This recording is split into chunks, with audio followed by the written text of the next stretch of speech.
Hello podium mic test 1 2 3। Hello. हाँ ठीक।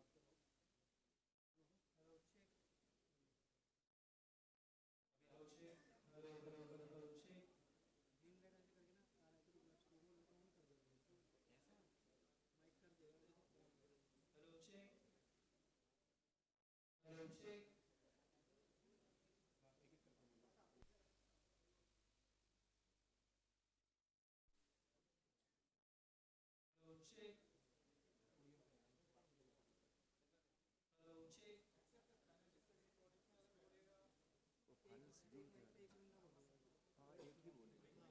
हाँ सर टेस्ट कर लिया। ऑन है।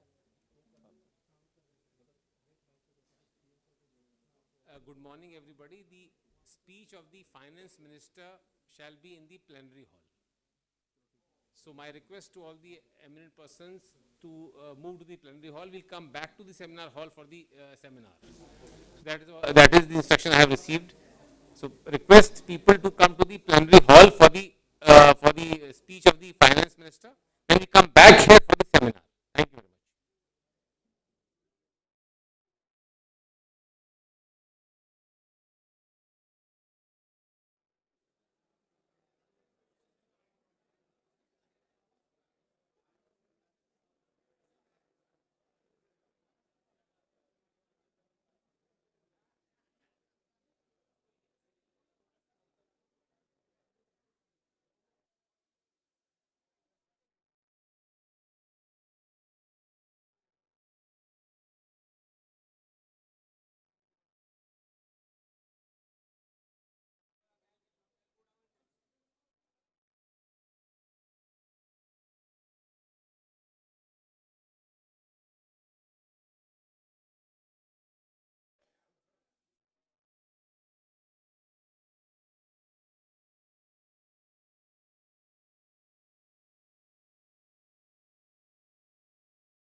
check, check, check, check. Hello, hello, hello, check, check,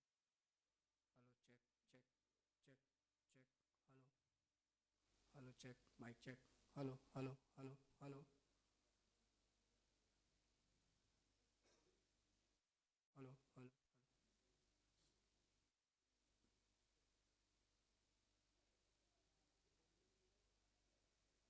hello, hello, check, check, check.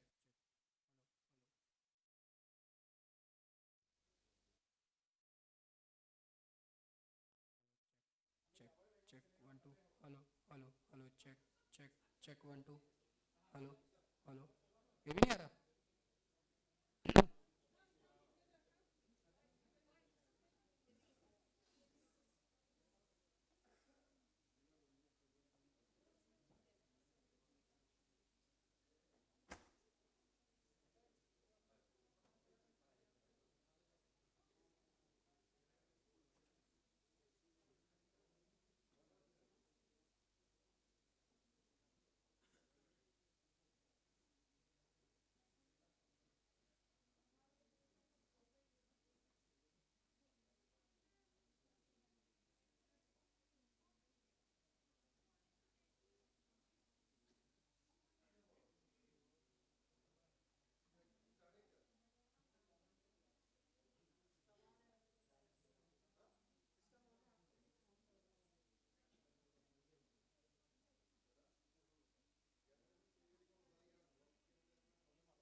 यहाँ पे तो अभी चेंज हो गया, सबको तो नीचे लेके गए हैं, पता नहीं क्या हो रहा है.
এখানটা লেখা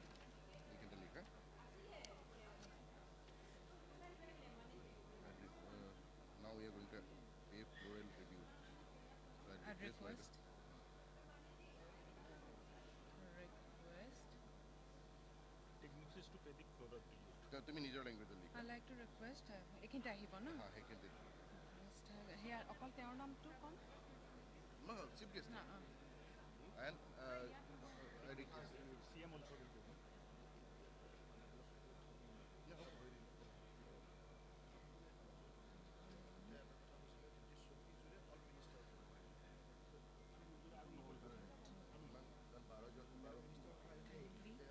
চাকি নহয় অকল ফ্ল'ৰেল অকল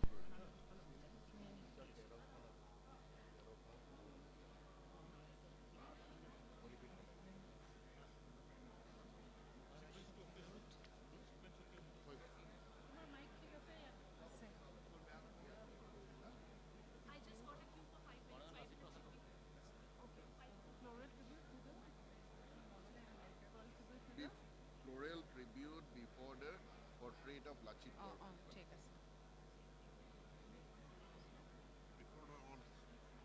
tribute on the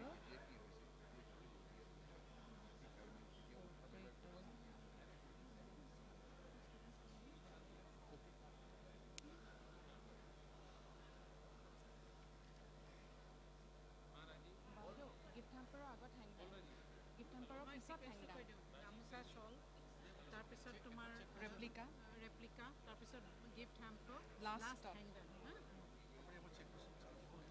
hello' check second hello' check ঠিক আছে ন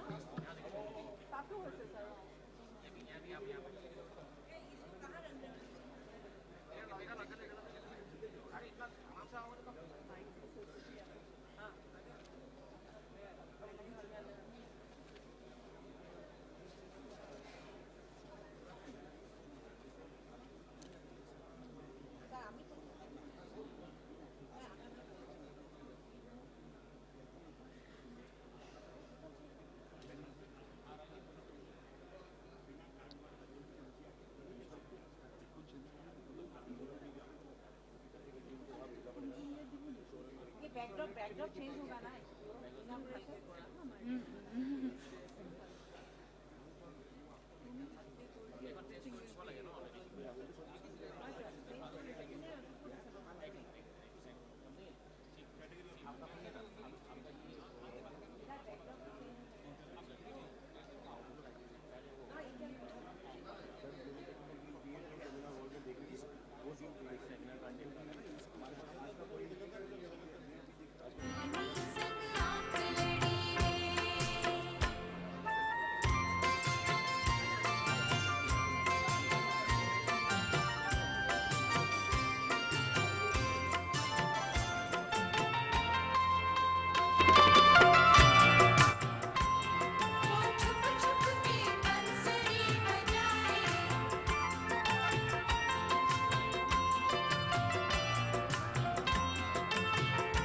hello hello hello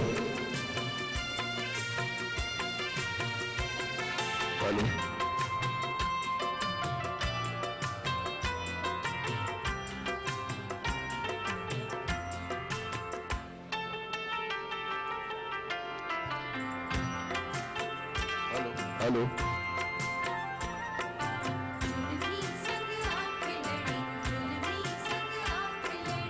hello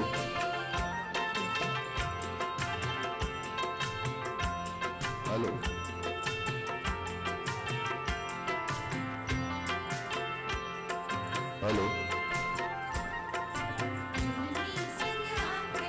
hello hello hello hello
hello, check.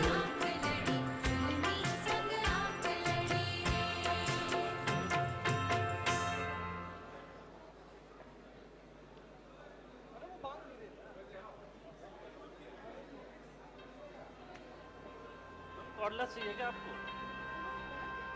ये जोन का होगा क्या नाम है न्यूज़ वालों का होगा हमारा ये है output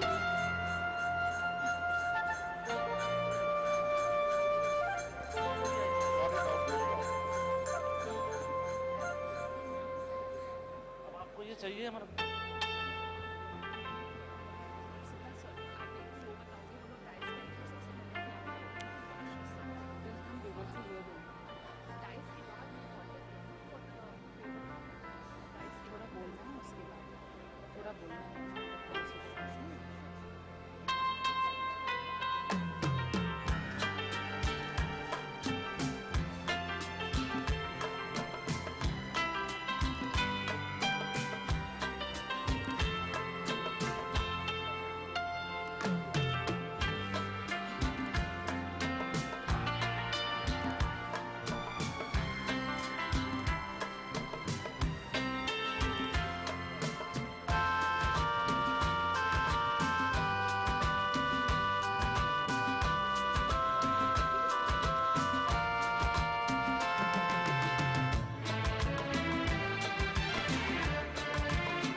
Ladies and gentlemen, I request all present to kindly take your seats, please.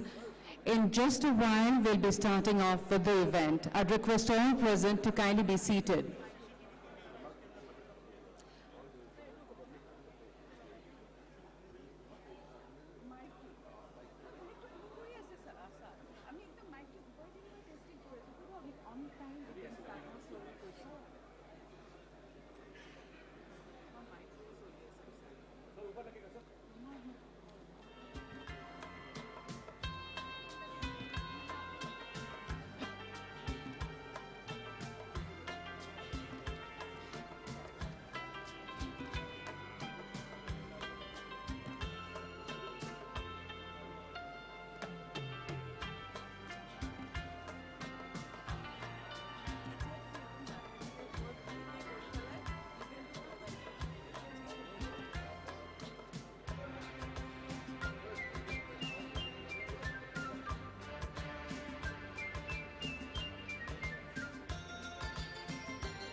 Get one.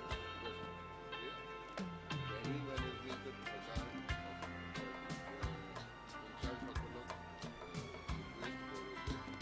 Yet,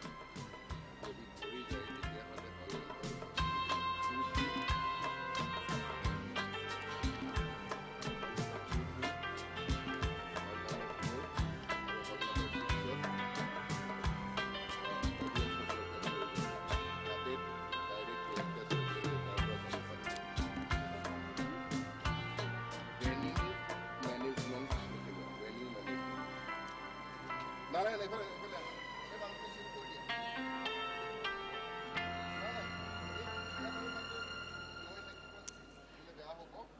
I'd request the venue management team members to kindly accommodate the people who are, if the hall is getting filled up, then I'd request you to kindly take the audience to hall number 2, 3, 4, and 6, where they can view the same via live telecast.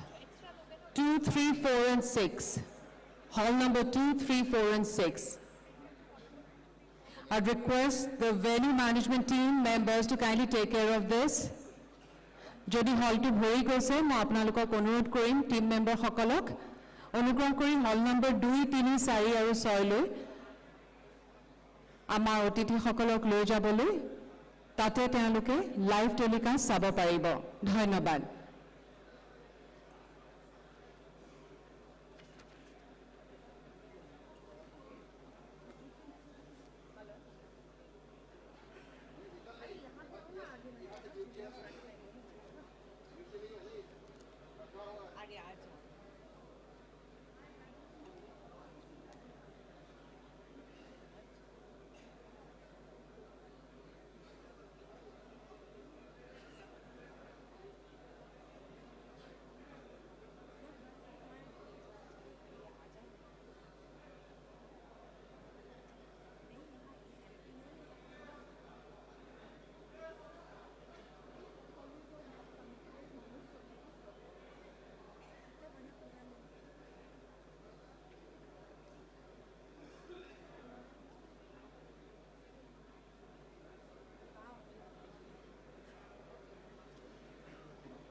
হৈছে নতুনকৈ অহা মানুহবিলাক divert কৰোৱা holding area. নতুনকৈ অহা মানুহ divert কৰা বা হোল্ডিং এৰিয়া। হোৱাটছআপ চোৱা, WhatsApp.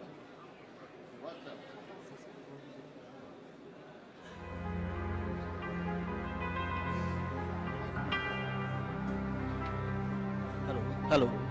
Are? Madam, take it to.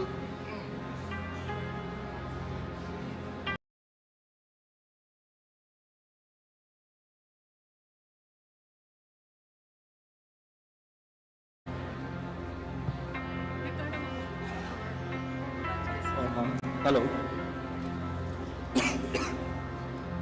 What is good? Hello. Hello.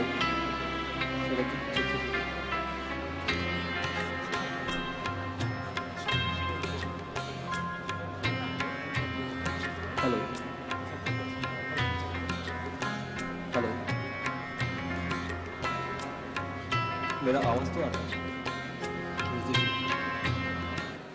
I request all the guests who haven't found a place.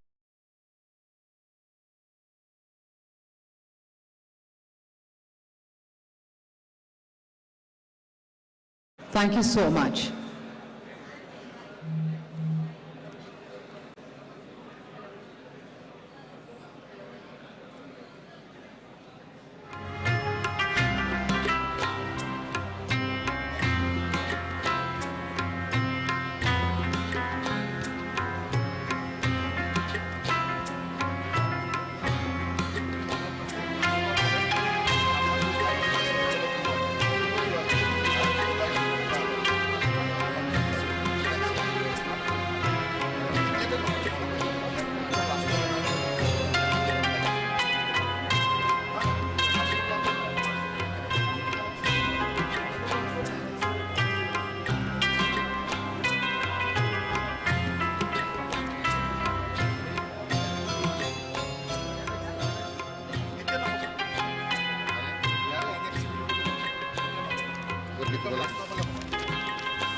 Hello. 1, 2, 3.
Hello, check 1, 2, 3. Hello, mic check. Hello. बंद हो गया ना music बंद हो गया. Hello, check 1, 2, 3. Hello, mic check. Hello. Hello, check. Hello, hello. First class है.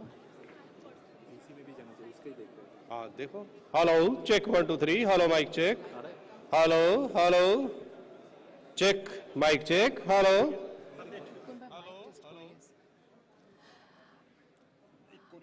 I would request all our esteemed guests to kindly take their seats.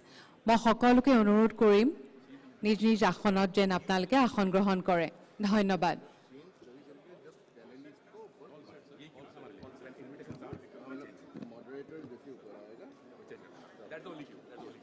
সকলোকে মই আসন গ্ৰহণ কৰিবলৈ অনুৰোধ জনাইছো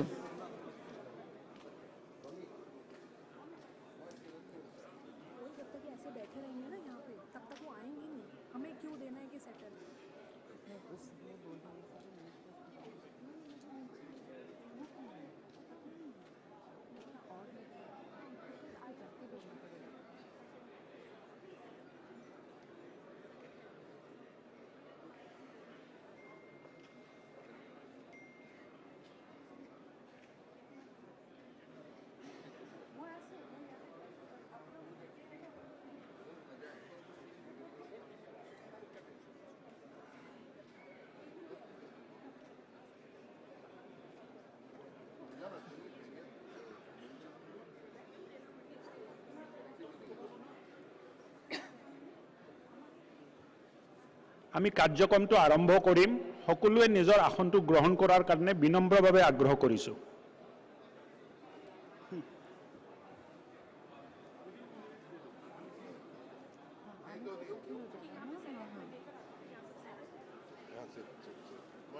एक पानी पर तो कहीं से लाके इनको दे दो यहीं पे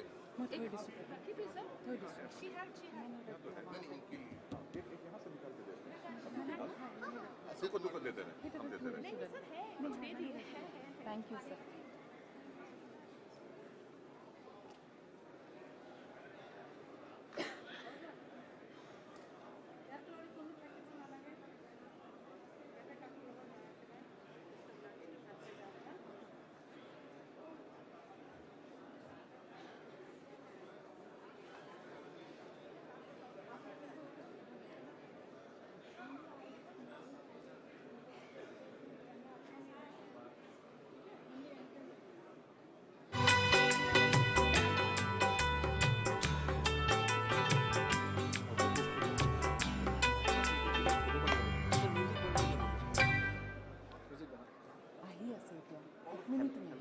Hello, check.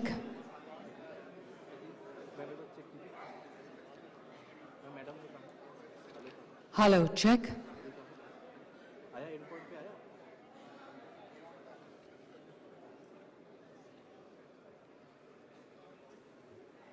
माइक ऑन है ना अपना माइक ऑन है ना बड़ा किसी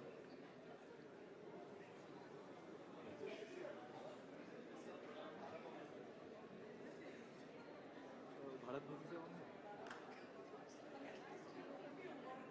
मतलब ऑडियो नहीं आ रहा है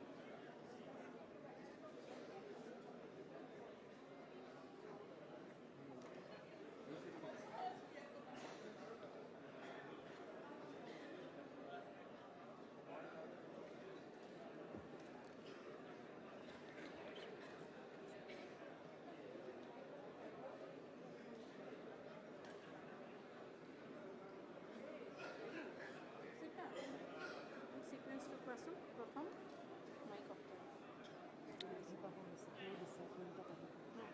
কি না সিকোয়েন্সটো কোৱা না প্ৰথমতে ফ্লৰেটৰ জুটনি কি প্ৰথমতে বুকটো মানে তাৰপিছত ফ্লৰেটৰ দিম তাৰপিছত ফেলিচিটেশ্যন তাৰপিছত মোক অকল ফেলিচিটেশ্যনলৈকে লাগে অঁ প্ৰথমতে গামোচা আই নো ডেট ফ্লৰেট ট্ৰিবিউটৰ পিছত ফেলিচিটেশ্যনটো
বাইদেউ সমীৰ সিংহ ছাৰ আছে সমীৰ সিংহ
I would again request all present to kindly take your seats and clear the doors because they'll be shut in just a short while now.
Hello.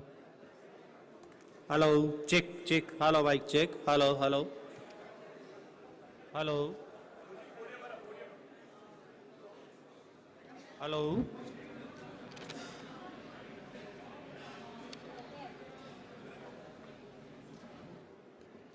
Hello, check 1 2 3. Hello, mic check. Check. Hello, hello.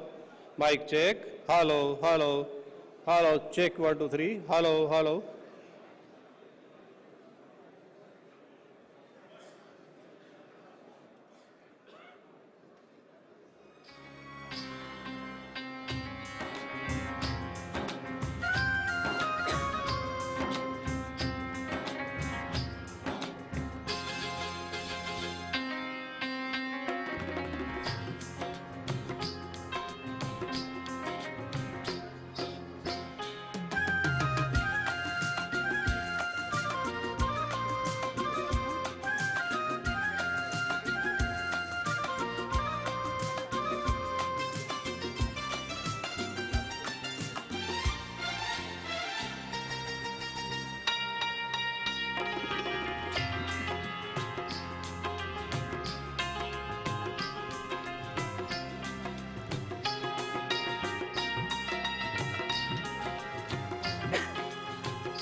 Ladies and gentlemen, we are delighted to announce the arrival of Honorable Minister of Finance and Corporate Affairs, Government of India, Srimati Nirmala Sitharaman, and Honorable Chief Minister of Assam, Dr. Himanta Biswa Sarma.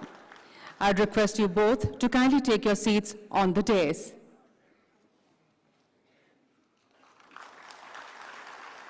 We also have on dais Shri Pawan Kumar Borthakur, Chief Secretary, Government of Assam.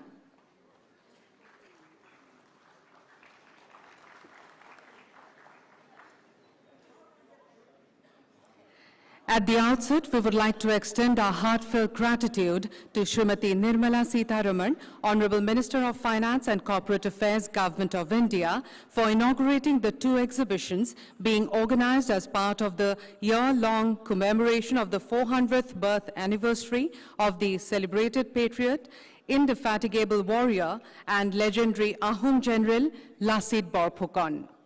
The year-long celebration was inaugurated on the 25th of February 2022 in Guwahati by the then Honorable President of India, Shri Ramnath Kovindji. Today is the first day of the closing ceremony of this celebration, and we are deeply honored to have you, ma'am, as our esteemed guest for the day's events. I would now like to request Srimati N. Sitharaman, ma'am, to kindly pay floral tribute on the portrait of Bir Lasit Borphukan. I would also request Honorable Chief Minister of Assam, Dr. Himanta Biswa Sarma, and Chief Secretary, Government of Assam, Shri Pawan Kumar Borthakur, to kindly join her.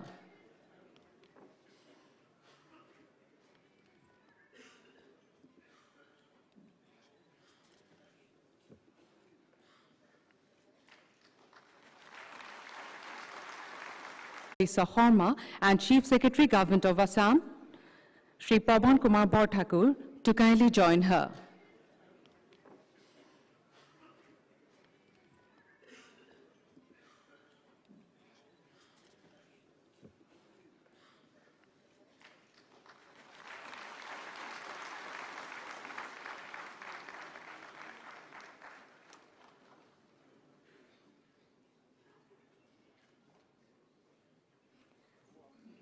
I'd request you, ma'am, to kindly take your seat.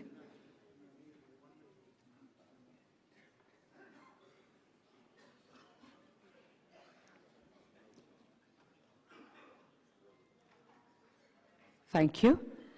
I would now request Honorable Chief Minister of Assam, Dr. Himanta Biswa Sarma, to kindly felicitate Srimati Nirmala Sitharaman, Honorable Minister of Finance and Corporate Affairs, Government of India.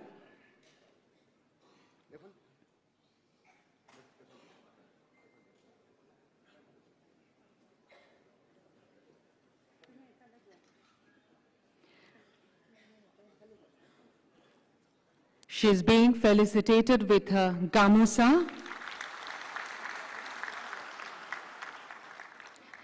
an airy shawl, a replica of Bir Lasit Borphukan, hangdang in hand, a gift hamper of assorted artifacts and produce from Assam.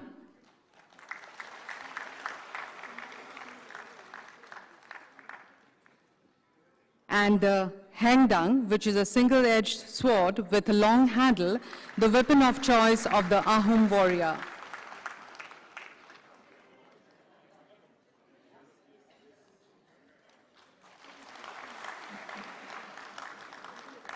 Thank you so much. I'd request our esteemed guests on the dais to kindly take their seats, please.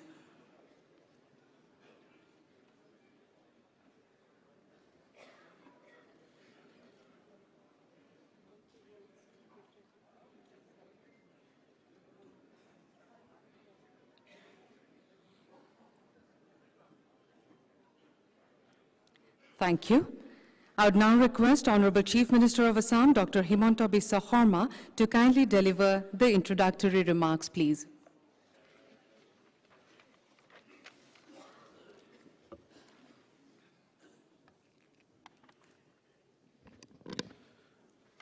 Honorable Union Finance Minister of India, Srimati Nirmala Sitharaman,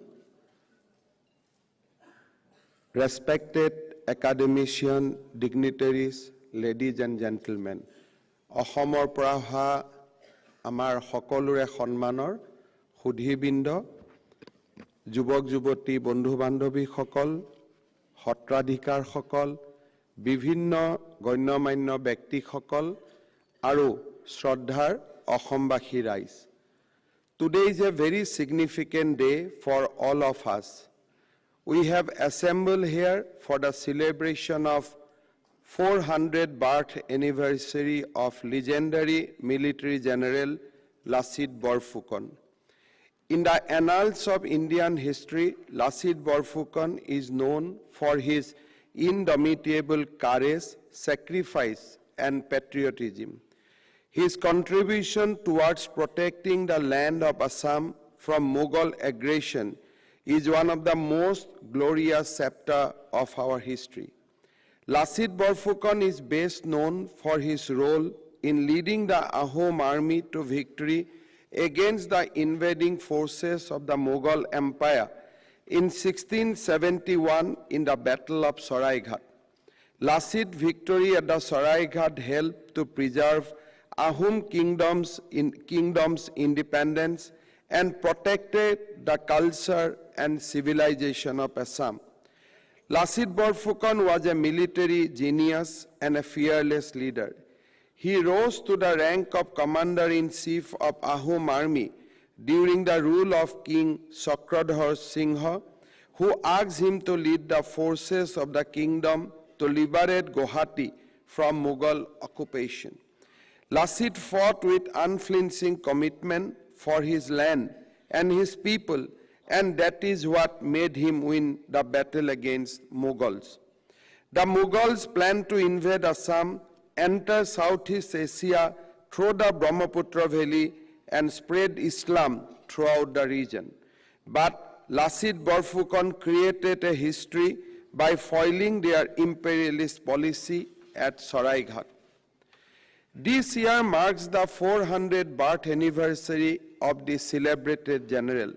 Therefore, to commemorate the great contribution of Lasit Borphukan and to showcase his glories to a wider audience, our government has organized a series of programs culminating in the grand events being held at New Delhi from today till 25th of November. As part of the celebration, a week-long program is being organized from November 18 with various events. We have also brought out a book on Lasit Borphukan and prepared a documentary on him. The government is implementing projects including a grand memorial at Lasit Borphukan's Moidam at Jorhat district in Assam and a war memorial at Alaboi near Guwahati.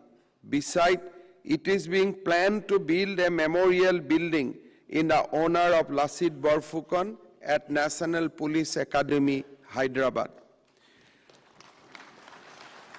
We are organizing two very important panel discussion as part of this celebration. The topic for today's panel discussion is the Ahom saga of hope, skill, and courage. We will have another panel discussion tomorrow on ignored historiography of Assam's assertion. I am happy that experts from different walks of life have joined this discussion as panelists, which will be moderated by former Chief Secretary Assam Sri Jishnu Borua today. The period of Ahom rule is a glorious chapter in the history of Assam. Until Sorgodev Saolung Sukafa established the Ahom kingdom, the political system of the state had not taken an organized form. At the time of the advent of Ahoms, several tribes living in the region had their own system of governance. The Ahom rule included the entire valley under a strong political and administrative system for first time.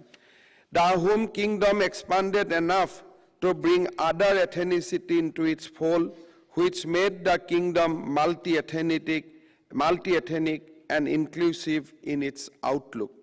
The Ahom kingdom maintained its sovereignty for nearly 600 years, having successfully resisted Mughal expansion in the northeast region of India.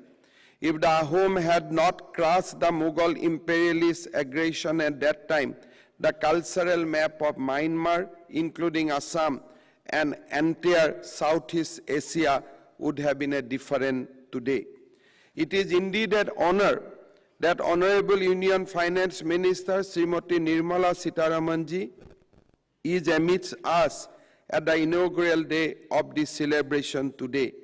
A few minutes ago, Honorable Srimati Sitharamanji inaugurated the exhibition that reflects the glory of Assam throughout the pages of history. Many artifacts from the State Museum have been brought here for display, apart from replica of some other items. Srimati Nirmala Sitharamanji is deeply committed for the development of our region. She has been always a great support for us at all the time, and her presence here at this historic occasion exemplify her love, affection, and dedication for the people of Assam and the Northeast. Madam, we are really thankful for your gracious presence here today. I do not wish to prolong my speech at this inaugural session of the panel discussion, as many experts are already present here. I would rather like to hear from them, and I am sure deliberation today will give us a better insight into the glorious history of Assam. I only want to add one simple liner. The Indian history recognizes Mughal Empire, but Indian history has failed to recognize the longest ruled kingdom of the South and Northeast. India was not about Mughal. India was about so many other kings who ruled the country with affection. But Indian history has ignored our heroes. Indian history has ignored Lasit Borphukan. Indian history has ignored the glorious Ahom dynasty so far. I hope and believe that this campaign of government of Assam and the people of Assam will put Ahom dynasty into its proper perspective. Indian history will recognize the glorious contribution of various kings, and Indian history will recognize that India had a better general and better kings than Aurangzeb. With these few words, once again thanking Honorable Srimati Nirmala Sitharamanji and you all, I bring an end to my words. Honmanor Ohomor Praha Otithi Hokol, Oha Tinidin, Ami Notun Dillir, A Bigyan Bhavanot, Ohomor Gaurabmoy Buronjik, Romonthon Korar Hujug Pam. Aji Bharator, Bittomantri Nirmala Sitharaman Dangoriani, আমাৰ মাজত উপস্থিত আছে তেখেতৰ বক্তব্যৰ পিছতে আজি আমাৰ এখন পেনেল ডিসকাশন অনুষ্ঠিত হ'ব গধূলি অসমৰ কৃষ্টি সংস্কৃতিৰ ওপৰত এখন সাংস্কৃতিক সন্ধিয়া অনুষ্ঠিত হ'ব যিখন আইন মন্ত্ৰী কিৰণ ৰিজিজু ডাঙৰীয়াই শুভ উদ্বোধন কৰিব অহাকালি ভাৰতৰ গৃহমন্ত্ৰী অমিত শাহ ডাঙৰীয়াই 4 বজাত এই ভৱনতে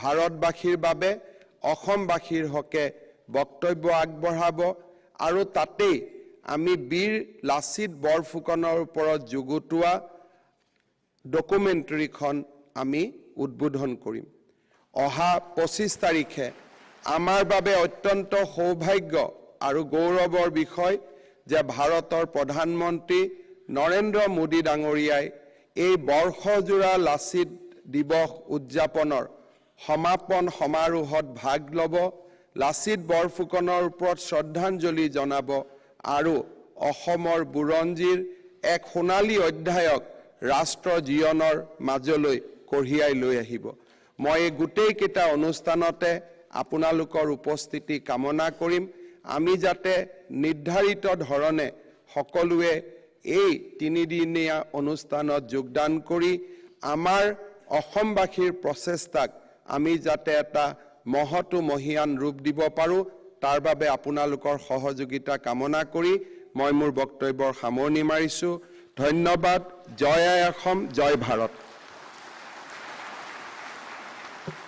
Thank you, sir, for your initiatives to make the legend of Lasit Borphukan widely known across the length and breadth of India and keeping his legacy real and relevant.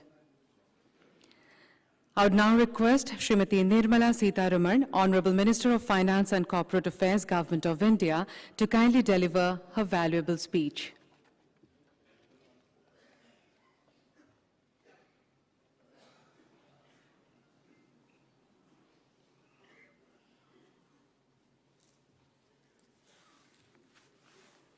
Namaskar. Honorable Chief Minister of Assam, Shri Himanta Biswa Sarma, and all dignitaries before me, it is just so humbling as an experience to be here. I feel honored as well for the government of Assam and the Chief Minister of Assam to have invited me on the first day inaugurating a 3-day display, demonstration, discussion of this extraordinary story of Assam's history in New Delhi, the capital of India. And I understand this is probably the first time a comprehensive attempt is being made.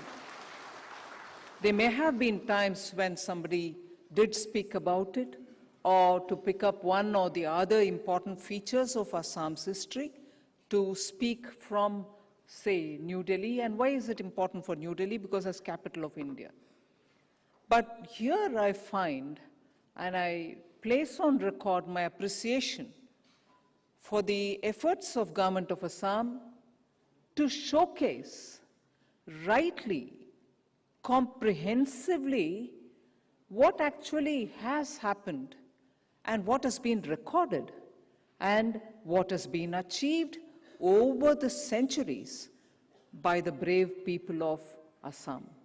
And this not just by recalling, and very rightly recalling, the achievements of one of the chief commander-in-chief of the Oham dynasty, but also in this, guys, getting very many things displayed as I saw there, and absolute appreciation, and also the fact that the records are being laid before the people to see it. And even before I start talking a few of them, or about a few which are being displayed here, I would strongly urge the government of Assam to make sure this display which is here before us today is taken to the different parts of the country, to different universities, where students assemble, young Indians assemble, for them to know what remarkable contribution Assam and its people have made for the motherland. And that is what is going to motivate, inspire, and encourage young Indians to know more about India. In 70 years, we've not had a fair share of history for those who deserve to be mentioned, top of the agenda, top of the books, top of the indexes, and top of the chapters of what kind of contribution, what kind of remarkable intelligence, remarkable strategic experiences these people have had.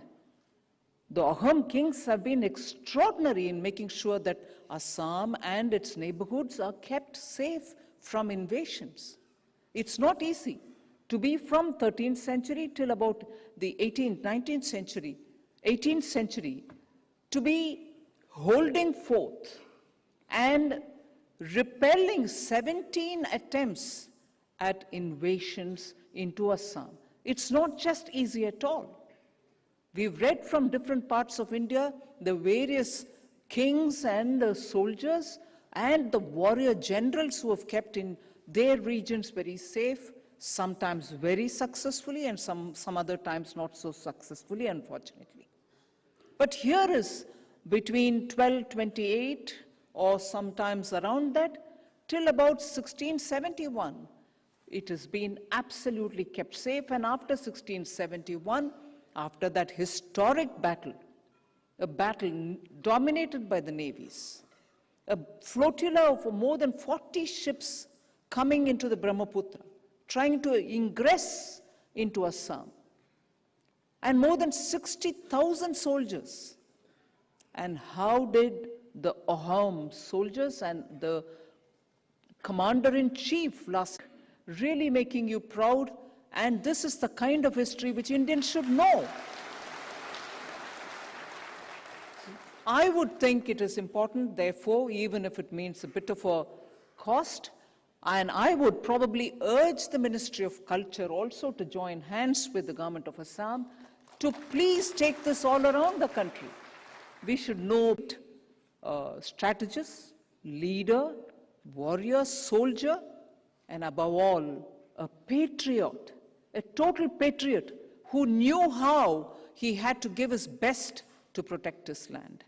So I today, on the occasion of the 400th birth anniversary, which is tomorrow, pay my humble respects and feel very motivated and inspired by this great patriot, Lasit Borphukan. My respects to him. I just would like to add a few more words about the exhibition.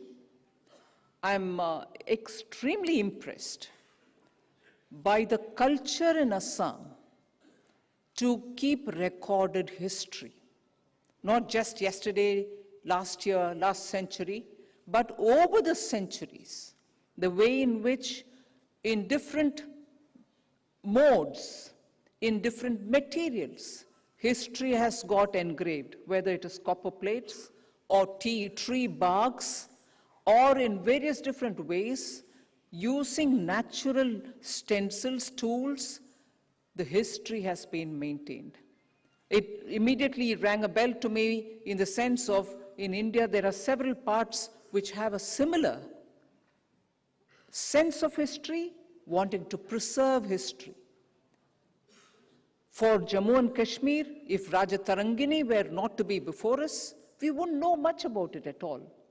So beautifully was kingdom after kings, kings after kings, and several dynasties have been beautifully recorded in the Raja Tarangini.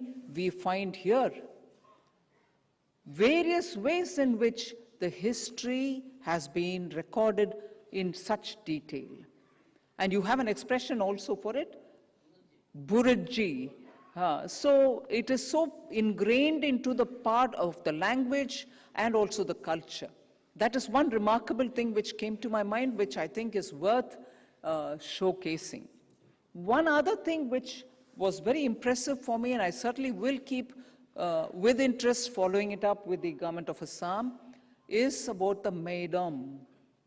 I'm not sure if I'm pronouncing it right, the Maidams. It immediately invoked the thought of the Egyptian pyramids to me, where they kept their royal family well encased inside. And the idea of the universe gets reflected in that. Was so, is so in Egypt, and is so today, I understand, from what has been displayed. The octagonal shape is your perspective of how the universe is, and you enshrine the kings into those structures in an octagonal periphery, but within that, a mound which has been raised, and within which every item of what was used by these royalties have been so well kept and preserved. And it's a sad story, of course, that even they, during the wars, have got plundered, some of them. I hope that the government of Assam, as was mentioned by the Honorable Chief Minister, would pursue to preserve and protect the rest of the maidams and ensure that they are showcased as well. And those things which have been kept inside are such wonderful pieces of history and the kind of quality of things which have been used by those royalties. I'm extremely happy that this effort has been made by the government of Assam. And one other point which came out from the presentation of the Honorable Chief Minister just a few minutes ago here is because of the way in which the Ahom dynasty has preserved Assam, it has also served as a wonderful threshold, and a threshold which protected the entire Southeast Asia from ruthless invasions. And when Honorable Prime Minister Modi talks about Northeast being the gateway, Assam being the gateway to the entire Southeast Asia, not just for trade, not just for commerce, now we understand even for strategic purposes and for the economy. I'm sure that in the tradition of the Ahom kings, people of Assam even today will ensure that the economy of Assam gets strengthened, because the threshold should be strong for both economic strength and also for strategic strengths. So I'm very grateful that the government of Assam, the Chief Minister in particular, has given me this opportunity to be here, for me to be here, for me to share my thoughts with you. This is a splendid attempt at showcasing not so well remembered Northeast India, because these are important stories to be told for our memory and also for the future generations. Very well done, and thank you very much for having me here.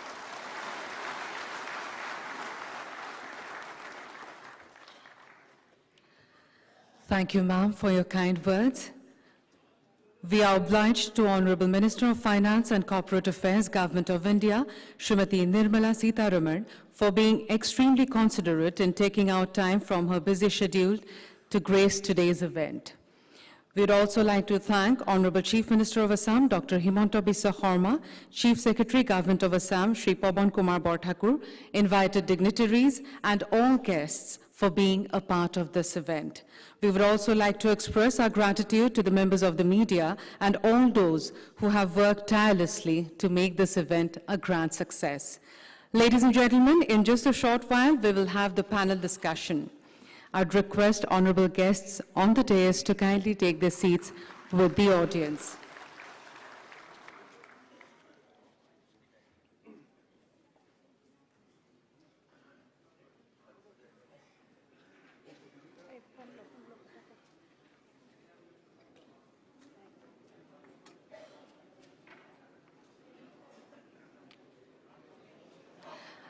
In just a short while, we'll be starting off with the panel discussion.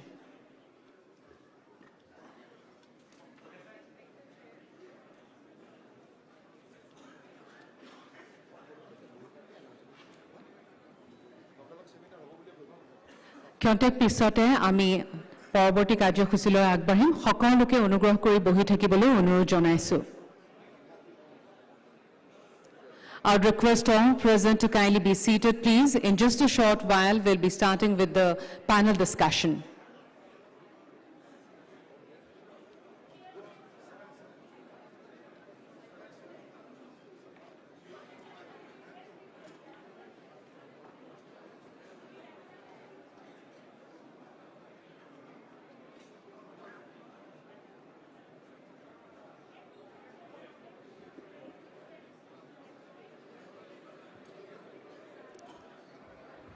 মই সকলোকে বহি থাকিবলৈ অনুৰোধ জনাইছো ক্ষন্তেক পিছতে আমাৰ পৰৱৰ্তী কাৰ্যসূচী আৰম্ভ কৰা হ'ব I request all present to kindly be seated please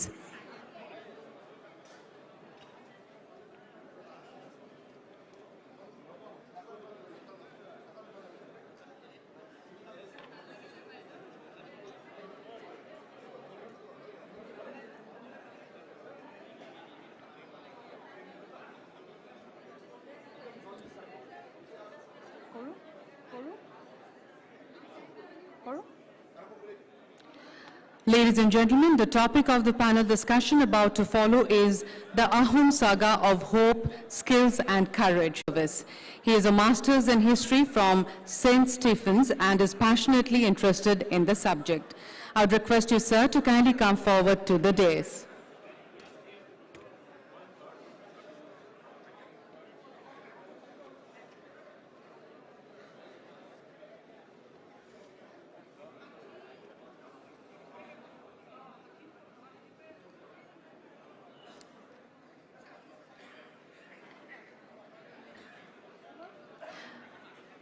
I would request the moderator of this panel discussion, former Chief Secretary, Government of Assam, Shri Jishnu Borwa, to kindly come forward and come forward to the dais, please.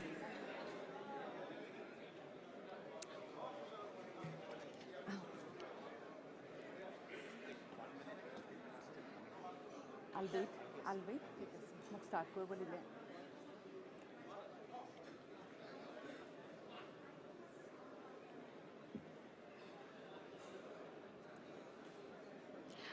I'd request all present to kindly be seated.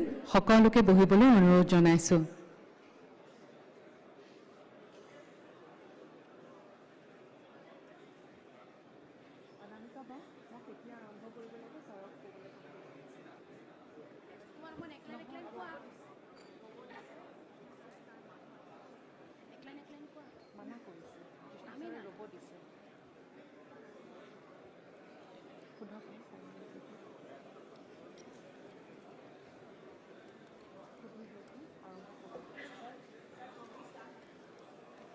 They're coming. Now you can call the others. General Kolitak Madhya. Mr. Prakash Singh, General.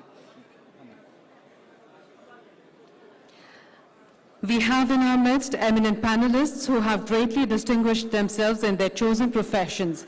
I would like to call up on stage Dr. Hamudra Gupta Kaishyap, State Information Commissioner, Government of Assam, Shri Prakash Singh, former Director General, Assam Police, UP Police and BSF, Lieutenant General Rana Pratap Kolita, currently General Officer Commanding-in-Chief of Indian Army's Eastern Command, Professor Kapil Kapoor, former Pro Vice Chancellor, Jawaharlal Nehru University, Shri Kuldeep Patwari, Assistant Professor, Guwahati University and noted academician, and Dr. Sandan Kumar Harma, Associate Professor, Department of History, Dibrugarh University, Assam.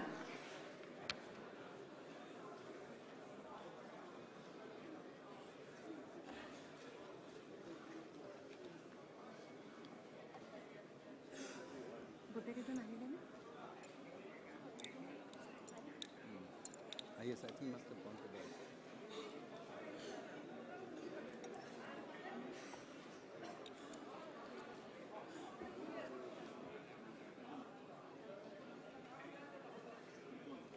Already over.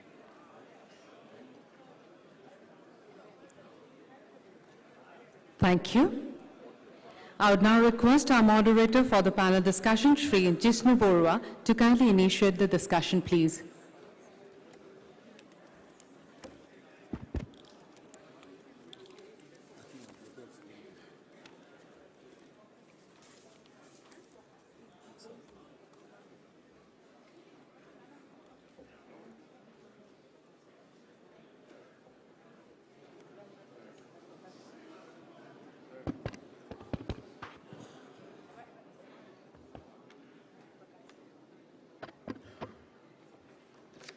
I request Shri Prakash Singh, former Director General, Assam Police, UP Police and BSF, to kindly come to the dais, please.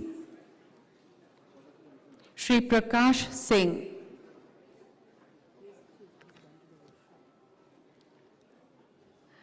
He'll be amidst us in just a short while. Thank you.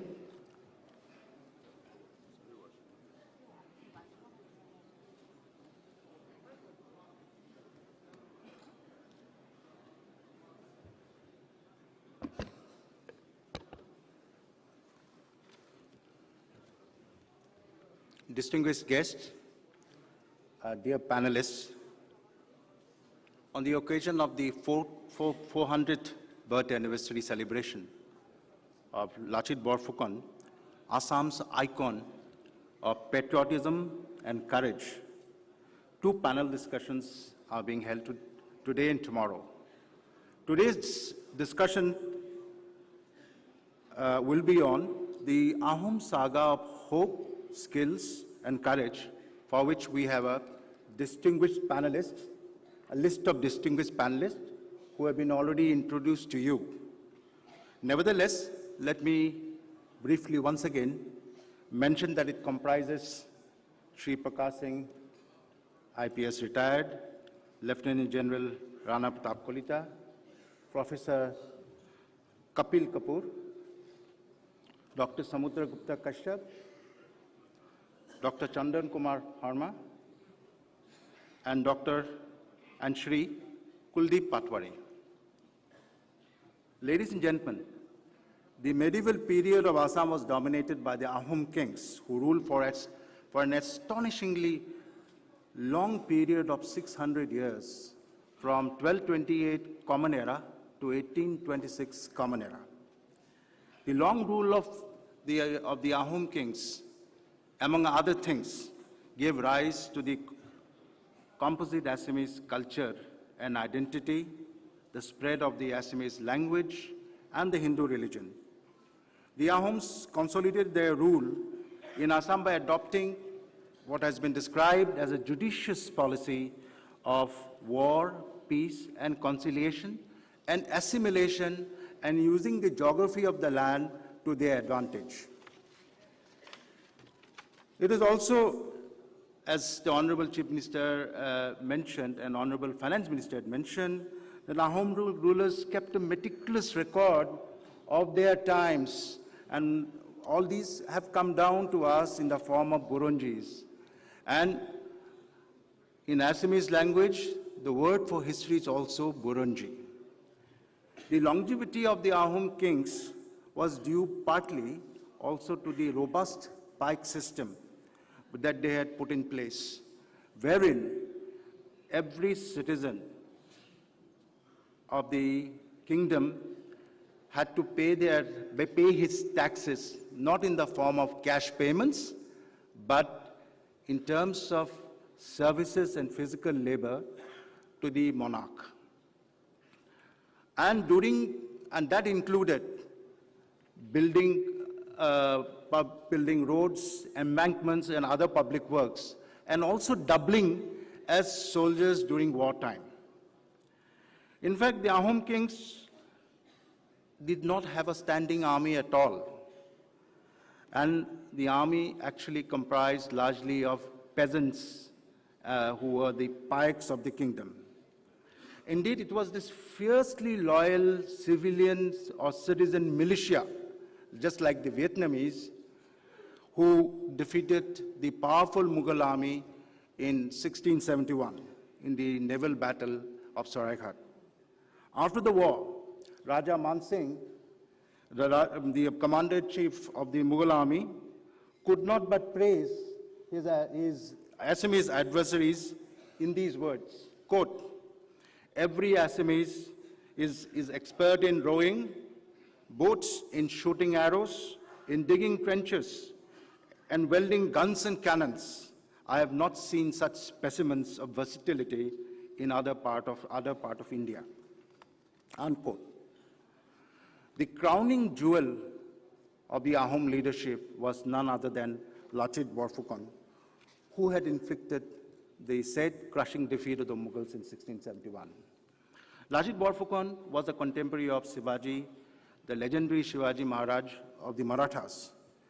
There is strong evidence to suggest that the Ahom kings were aware of Shivaji's military exploits and were inspired by his feats. It must, however, be mentioned, like in any other place in the world, there was an asymmetry in strength and resources between the Mughal Empire and their regional adversaries. While the Mughals could source material and had the resources obtained from the entire subcontinent and beyond, Ahoms or the Assamese were a regional power. Ladies and gentlemen, Lachit's name has been etched in public memory as a military leader of extraordinary caliber. Numerous folk songs, ballads, modern songs, theater, plays invoke his name to this date. His name is even used by agitators of all hues to mobilize support for their cause. So Lachit still lives on amidst us. The kings of Assam during the Mughal invasion and occupation of Guwahati, namely Jayadhwaj,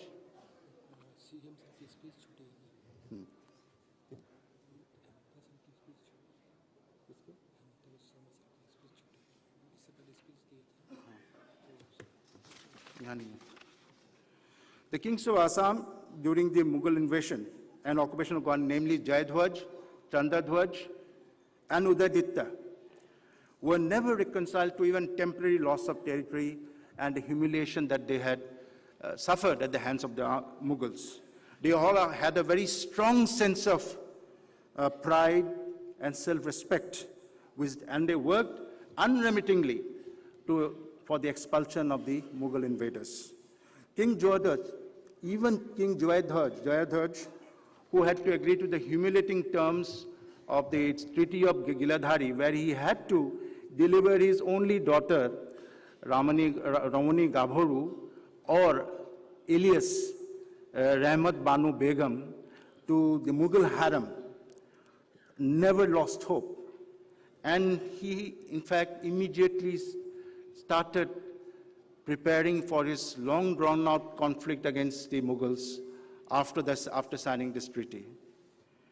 During the events leading to the war with Mughals, the Assamese took recourse to dilatory tactics by buying time and by keeping an outward appearance of friendship and civility and engaging in tactful but meaningless negotiations and diplomacy with the Mughals. And while doing this, they were always preparing for the eventual war with the Mughals, which included building of ramparts, constructing forts, training pikes to become proper soldiers, building up the armory, and collecting the rice stalks. During the conflict with the Mughals, between the major penultimate one, the last one came in 1682, in the penultimate period of conflict between 1661 and 1671, it was Lachit's brilliant and courageous military leadership which came to the fore. After taking possession of Guwahati in 1667, Lachit focused his attention on building the defenses and fortifications around Guwahati, where the hilly terrain was suitable for fighting a defensive war. An impregnable ring of fortification was created around Guwahati, where the river Brahmaputra is at its narrowest, which rendered the invading naval flotilla from the Mughals impossible to operate freely. Above all, Guwahati was a place that the Assamese could fight as if they were fighting from their own homes, which is said by none other than Lachit Borphukan himself. And finally, Lachit played a waiting game, and it was the Mughals who had to launch a massive naval attack in March 1671. The Mughals actually wanted to exploit the openings that was created in Andharu, Bali, that is the sandbars between the Kamakhya Hill or Nilachal Hills and Sukreshwar Hill or the Itakuli area where the old DC bungalow is located, to land their renowned cavalry, the renowned Rajput cavalry, one that was used to devastating effect in the Battle of Alaboy, where the Ahoms had to face a defeat. The naval battle of Saraighat, when it began, was going well for the Mughals initially. And the Assamese were fleeing in the reverse direction. They were going to upstream. Lachit Borphukan, Assam's man of destiny at that point of time, who was confined to his sick bed, decided to join the battle in a small flotilla of 7 armed boats. Having boarded his boat, he launched headlong into the Mughals, and with such fury, the Mughals themselves were terribly surprised. Seeing Lachit himself in the thick of action, the retreating Ahoms also took heart and turned their boats towards the Mughal and attacked them furiously. The battle was fought within a small triangle comprising Ashwakranta temple in the north, on the north bank, Sukreshwar Hill in the south bank, on the south bank, and on the other side was the Itakoli Hill. The result was a total defeat of the Mughals. And in the picturesque words of Dr. S.K. Bhuya, the battle zone was soon littered with boats and men struggling to escape drowning. Thus ended the Battle of Saraighat of 1671, for which Lachit Borphukan's name will remain forever etched in local memory. Having said this, I'm sure there is this question of Lachit's inheritance and his legacy to us, not only in Assam, but of India in general.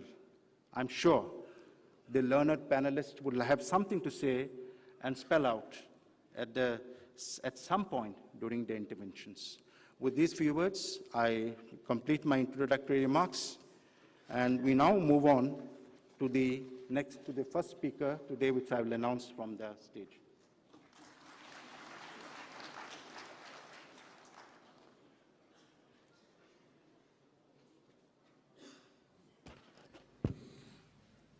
I now request Dr. Samudra Gupta Kashyap to take the floor and speak on the topic, today's topic.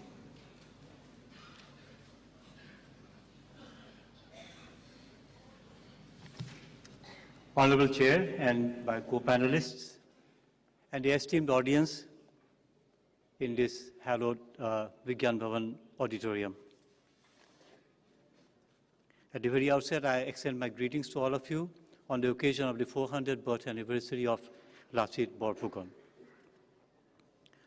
As the topic, general topic of this panel discussion is the Ahom saga of hope, skills, and courage. I'd like to take you back slightly to about 1206, when the first invasion of Assam from the west took place. It was in 1202 or 1203 that the slave dynasty was established in Delhi, and within 2 years, Qutbuddin Aibak had dispatched his general, Ikhtiyar Uddin Bakhtiyar Khalji, for an expedition to the east of Delhi.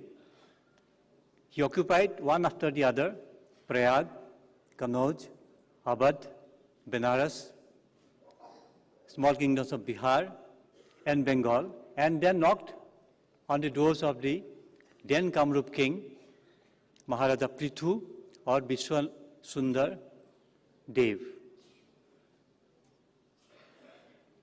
Maharaja Prithu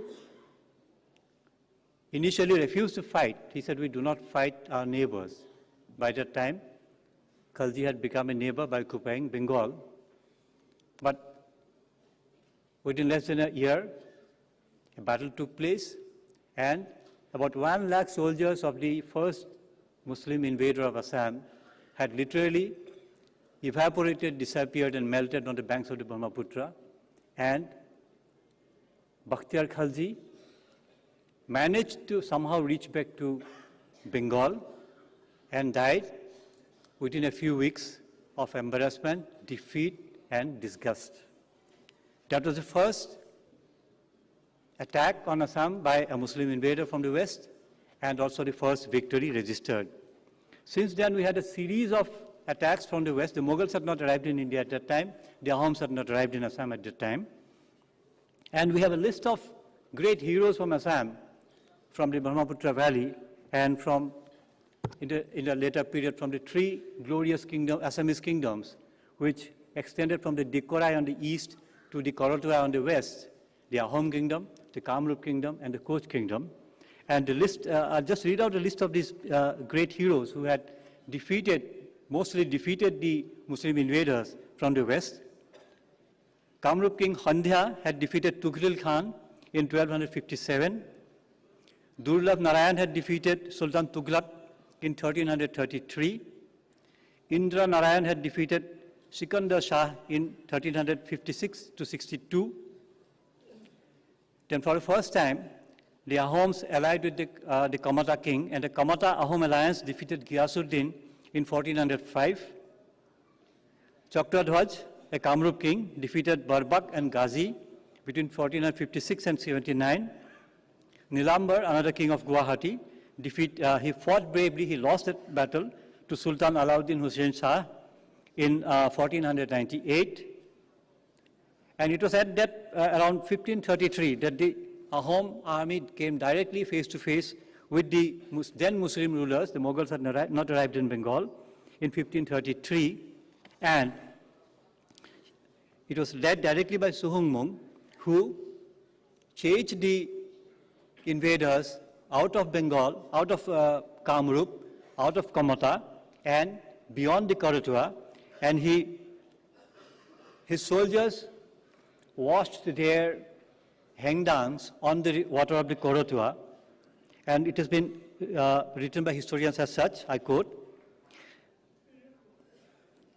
"As the Ahom soldiers washed their swords in the waters of the Korotua, the black uniforms and the terrible appearance of the Ahom soldiers so petrified the Bengal Sultan that he immediately offered a peace proposal by offering a few parganas covering Rangpur and Maimansingh to Suhungmung."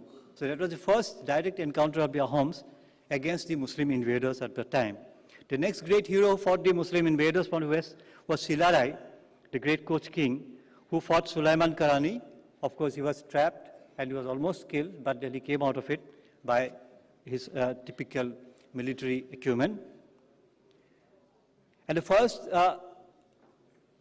Mughal invasion of Assam literally began in 1613 with Parikshit, the king of Kamrup, taking on the first Mughal invasion. Around that time, another great brave local warrior called Honaton, he was from the north of Kamrup, who was described by Muslim chroniclers as the mouthpiece of the people of Assam, who fought and ousted the local Muslim chieftains who had established their rule over parts of Kamrup.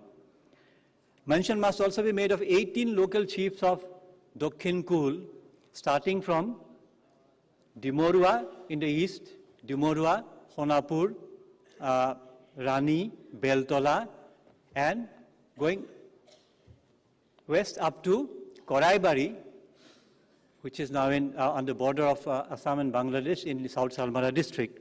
And these 18 chiefs fought valiantly. There were amazing battles at Rani, at Gorol, at Amjonga, at Soigao, at Soyani, at Rongjuli, and other places. And the series of battles that were fought by the 18 chiefs of, all the names are not available. I have the names with me. I have documented them.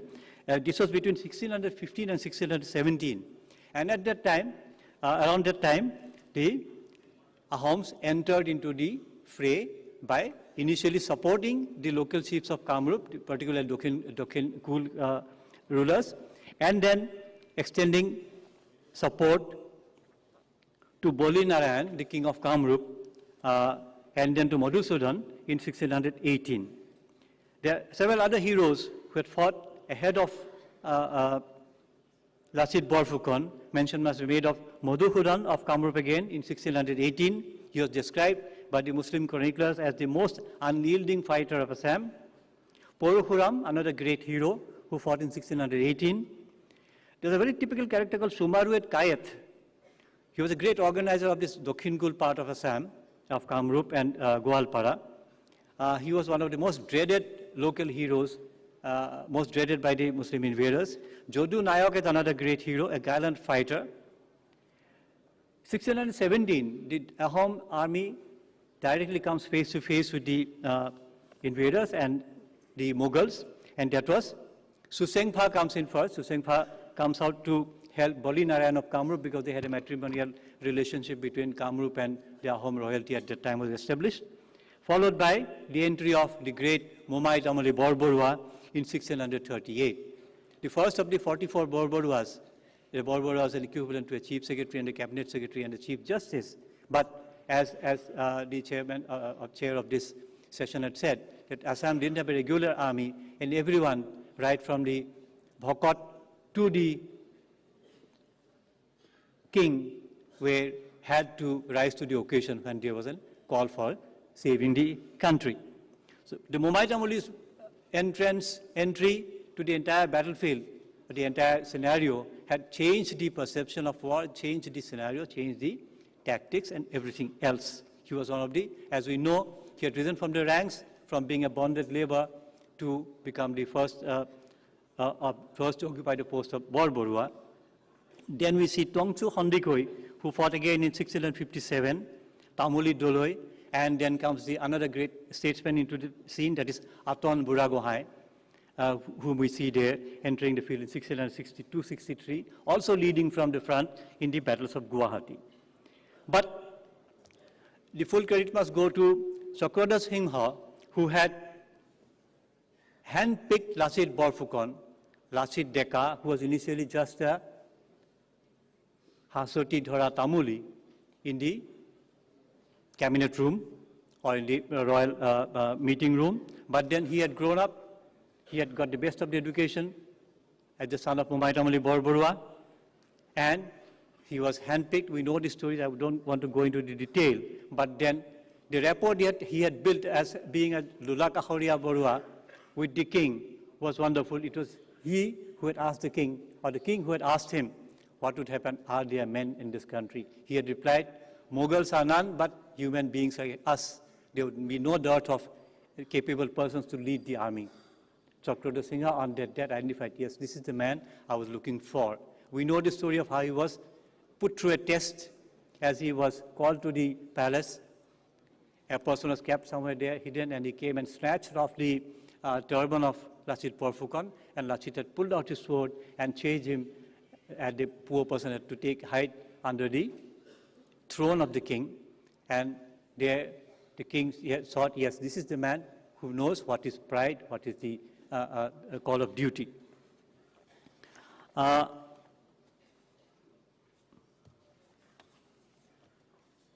If we look at Lasit Borphukon from the perspective of hope, skills and courage, we see in him a great leader.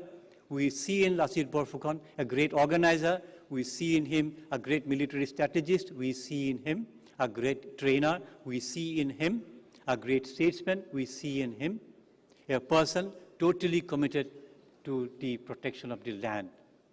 There were times, there was one Burunjis have quoted him as saying that when he had passed orders that no one would be spared if there is any dereliction of duty while preparations are on. He said, I will chop off your head first, and only then you will get an opportunity to appeal before the king. That was the kind of trust he had enjoyed from the king, and that was the trust he had entrusted upon his officers and soldiers. It was he who had individually gone to each of the camps of each of the palis. Every unit, every small company was called a pali in the Ahom mechanism, and ensured that everyone was prepared and everyone was fit. The most wonderful thing is that the preparation for protection of Guwahati. A series of gorges, series of ramparts were built around Guwahati, and on the plains, a soldier was kept at around 6 yards from 9 yards from each other, and in the hillocks and in the jungles, 6 yards apart. And each contingent had a group of 40 to 100 Sorbasa or crack teams of commandos who would go to any extent to win the situation. The mantra that was given by Lachit Borphukan was amazing. He says that there will be no looking back. I'm suffering, sir. And if you look at it, look at his personality. He was described. His face was broad and resembled the moon in its full face. No one was capable of staring at his face, one Viranji says. And the person of Borphukan is described is adorned with every ornament, and his heart is enlightened with knowledge of various branches of patriotism.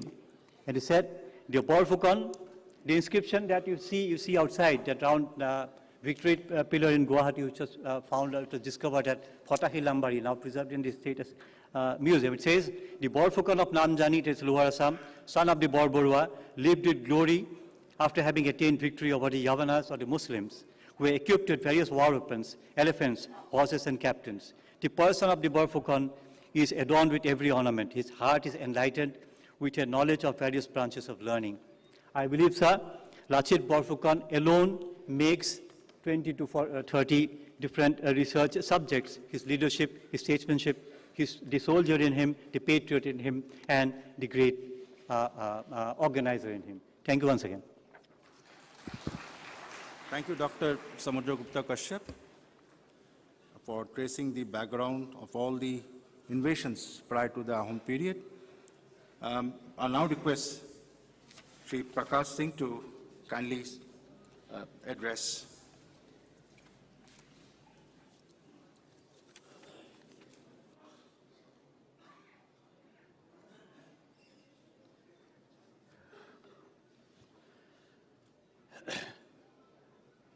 Mr. Jishnu Barua, distinguished panelists, ladies and gentlemen. We have assembled here today to celebrate the 400th birth anniversary of one of the greatest sons of India, Lachit Borphukan of Assam, an area which is referred to as Pragjyotish in Mahabharata and Kamrup in the Puranas. Before coming to Lachit Borphukan, I think it is also necessary to emphasize that even before him, the Ahoms had defeated successive Mohammedan invasions. Maybe not as glorious, maybe not against such a formidable enemy as Ram Singh was, but the fact remains that historically, Mohammedans had a very tough time invading Assam, and although it was a ding-dong battle, at times the Mohammedans were successful, but overall the Ahoms were always able to prevail upon them and drive them away in the long run. Maybe they got some initial successes, but ultimately the Ahoms always prevailed. In 1527, the first Mohammedan invasion took place, 1527. The Ahoms defeated the Mohammedans and they captured 40 horses and about 20 cannons. It is recorded in history. In the next battle at Temani, they again defeated the Mohammedans and they killed their commander called Bit Malik. The commander himself was killed. In 1533, there was a naval battle at Duimunisilia. Here also, they defeated the Mughals and killed their general. At Bharali, then again they defeated the Mohammedans. Most of these victories were achieved during the time of Suhang Mung, who ruled for 42 years, one of the very strong home kings that we had. And as history says, he was very bold, he was very enterprising, he was very courageous. During Suhang Mung's time, the Ahom kingdom expanded in different directions, covering practically the whole of Assam. And another important thing, the Nagas used to raid Assam quite frequently. These raids were put down with great cruelty by Suhan Mung. And in all, 3 major Mohammedan invasions were repulsed by him. In 1615, of course, coming to that, the first Mughal invasion took place. And this was led by Sheikh Qasim, the governor of Bengal. At that time, the Ahom king was Pratap Singh. About Pratap Singh, historians have recorded in excellent terms. They say he was a very capable king, he was a very energetic person, he was a very ambitious prince. And apart from being brave in the battlefield, he was a very good administrator. He built towns, he built roads, he built forts, he built bridges, he established markets, and trade and commerce flourished during the Pratap Singh's time. This is very important. So during Pratap Singh's time, this first Mughal invasion took place, led by Sheikh Qasim. And initially, as I said, Sheikh Qasim's forces were successful against Ahoms. But subsequently, they were defeated both on land and also on water. And as the historians have recorded, and this is I'm quoting it from history, the heads of the slain were piled up in heaps. इतने लोग मारे गए थे कि सबका एक पहाड़ बन गया था मरे हुए आदमियों का. And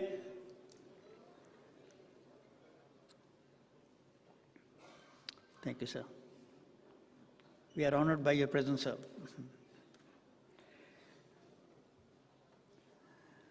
You may not be aware, but I was the first DGP of Assam. I was the DGP of Assam in 1991. I was sent to ensure that elections are held in view of the threat by Ulfa. But I had a brief tenure because I had a mandate of ensuring elections being held, and once the mandate was completed, I left. Talking of the first Mughal invasion, Sheikh Qasim was the governor of Bengal. He won the first engagement, but subsequently he was defeated both on land and water. And as the historians have recorded, the heads of the slain were piled up in heaps. And what the Ahoms captured, they captured horses, they captured elephants, they captured boats, they captured cannons. So Sheikh Qasim was comprehensively defeated. But then comes Mir Jumla's invasion in 1662. Now this was a difficult period for Ahoms. They defeated the Ahoms, they captured Guwahati, and they imposed what was a very humiliating treaty on the Ahoms. The terms of the treaty were that one daughter of the king would be given to the harem of Mir Jumla. 20,000 kilos of gold will have to be given by them. 300 kilos of silver will have to be given by their homes as the price for having fought against Mir Jumla. And 6 sons of nobles would be given to them as hostages. Hostages to ensure that the terms of the treaty are complied with. And if they're not complied with, the hostages would be killed. So it was a very humiliating treaty, and this was the darkest period for Ahoms when Mir Jumla defeated them and imposed this treaty on them. But then the next king, Chakradhwaj Singh, he was determined that I have to restore the glory of the Ahoms, and I have to defeat the Mughals, and I have to drive them away, and I have to recapture whatever was lost. That was his determination. And it was during his time that Lachit Borphukan was appointed as commander of the Ahom army in 1667. Under Lachit Borphukan's leadership, the Ahom army recaptured Guwahati, they recaptured Pandu, they recaptured a whole lot of other places which were under the control of the Mughals. Now, Lachit Borphukan's victories and his successes against the local forces of the Mughals greatly alarmed Aurangzeb. Sitting in Delhi, he was very concerned that Mughal authorities has been challenged and defeated and subverted in this part of the country. So he sent a very strong contingent under the leadership of Raja Ram Singh. And Raja Ram Singh had not come alone. He came with 27 other Rajput princes. And Rashid Khan, who was in Guwahati, in charge of the Mughal forces there, he was asked to assist him. Now, between Rashid Khan and Raja Ram Singh, there was not much love lost, and those differences had an impact on the battle. But nevertheless, now initially Ram Singh was also successful. As I said, this has been the pattern. Initially, they get success. In the battle fought against near Tezpur, they were able to defeat the Ahom army. And then the Ahoms tried to gain some time by talks, by sending emissaries. And about 2 years were spent by Lachit Borphukan in reorganizing his forces. Reorganizing his forces to be able to give a fight to such a formidable army which had come from Delhi. So, and even then he felt that probably he has to change his tactics. So he waited for the monsoon. He did not think it advisable to fight a pitched battle on land, because one thing which the Ahoms were scared of, that was the Mughal cavalry. Mughal cavalry they could not handle, and they had no cavalry of their own. So while you are on the ground and the other man is on the horseback, it became an uneven battle. And cavalry they were afraid of, and they didn't want to have to fight the cavalry. But on land, man to man, as the Mughal historian has recorded, one Ahom was more than a match to 10 Mughals. One Ahom was more than a match to 10 Mughals. That is what the Mughal historians have recorded. So Lachit Borphukan said, we will not fight on land, but we will fight on river. And he chose this place, Saraighat. It was strategically chosen because Brahmaputra was very narrow at that point. And that is where the decisive naval engagement was fought. And the Mughal Admiral Munawar Khan was killed. 4,000 Mughal soldiers were killed. It was a comprehensive defeat. One thing very important I forgot to mention, before the battle began, there were some talks going on between the two parties, and it was conveyed to them on behalf of the Mughals that you vacate these areas and withdraw to this line, and then we can go back. The response of Borphukan was remarkable. He said, I would rather fight than yield an inch of territory. I will not yield 1 inch of territory. I will fight for the territory which Providence has given to us and which I am sworn to defend. That was the kind of response. And then the battle had to be fought, in which, as I said, at Saraighat, the Mughal army, led by the Rajput princes, it was comprehensively defeated.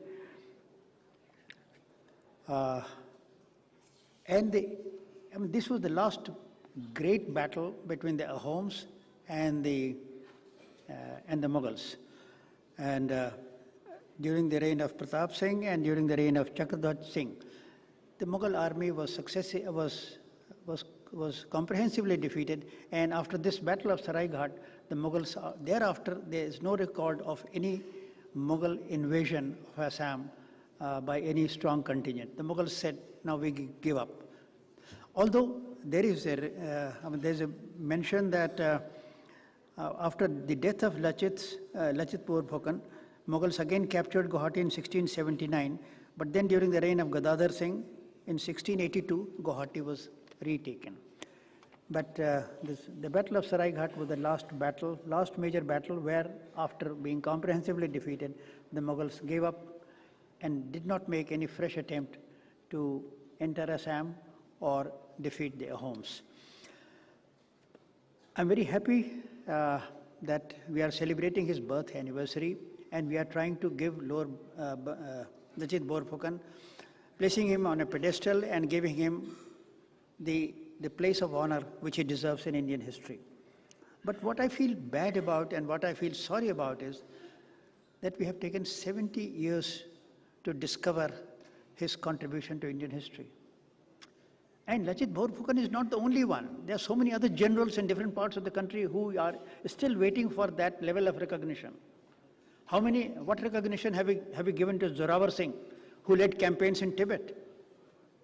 How many people know about Zorawar Singh's exploits? How many people know about Hari Singh Nalwa? He led campaigns in Afghanistan, and he subdued the Afghans. The Afghans who could not be defeated by the Russians, who could not be defeated by USA, the two superpowers of today, they were subdued by Hari Singh Nalwa. And the folklore was that the mother would tell the child to go to sleep. When the child would not sleep, he would tell the child, Hari Singh Nalwa aa raha hai, so jao. That is the folklore. That was the kind of terror which Hari Singh Nalwa inspired in Afghanistan. I don't see any much recognition of Hari Singh Nalwa. There are so many other, there was one Sundaralingam in Tamil Nadu who put up a brave fight against the British. In Manipur, there was a battle fought at Khongjam in Thaubal district. That also it is yet to be recognized in Indian history. How many people know about Kanhoji Angre, the great naval general who defeated all naval forces of different European countries? Shivaji's Maratha Navy general. So there are a whole lot of other generals who need to be resurrected, who need to be given the place of honor, the place of distinction in Indian history, and about whom the future generation of Indians must know. With these words, I thank the government of Assam for having given me this opportunity of interacting with you and talking to you on one of the greatest sons of India. Thank you. Thank you, sir, for comprehensively tracing the military history of medieval period of Assam in a detailed manner, sir. Thank you very much indeed. I now turn to Dr. Chandan Kumar Sharma to give his address on the same topic.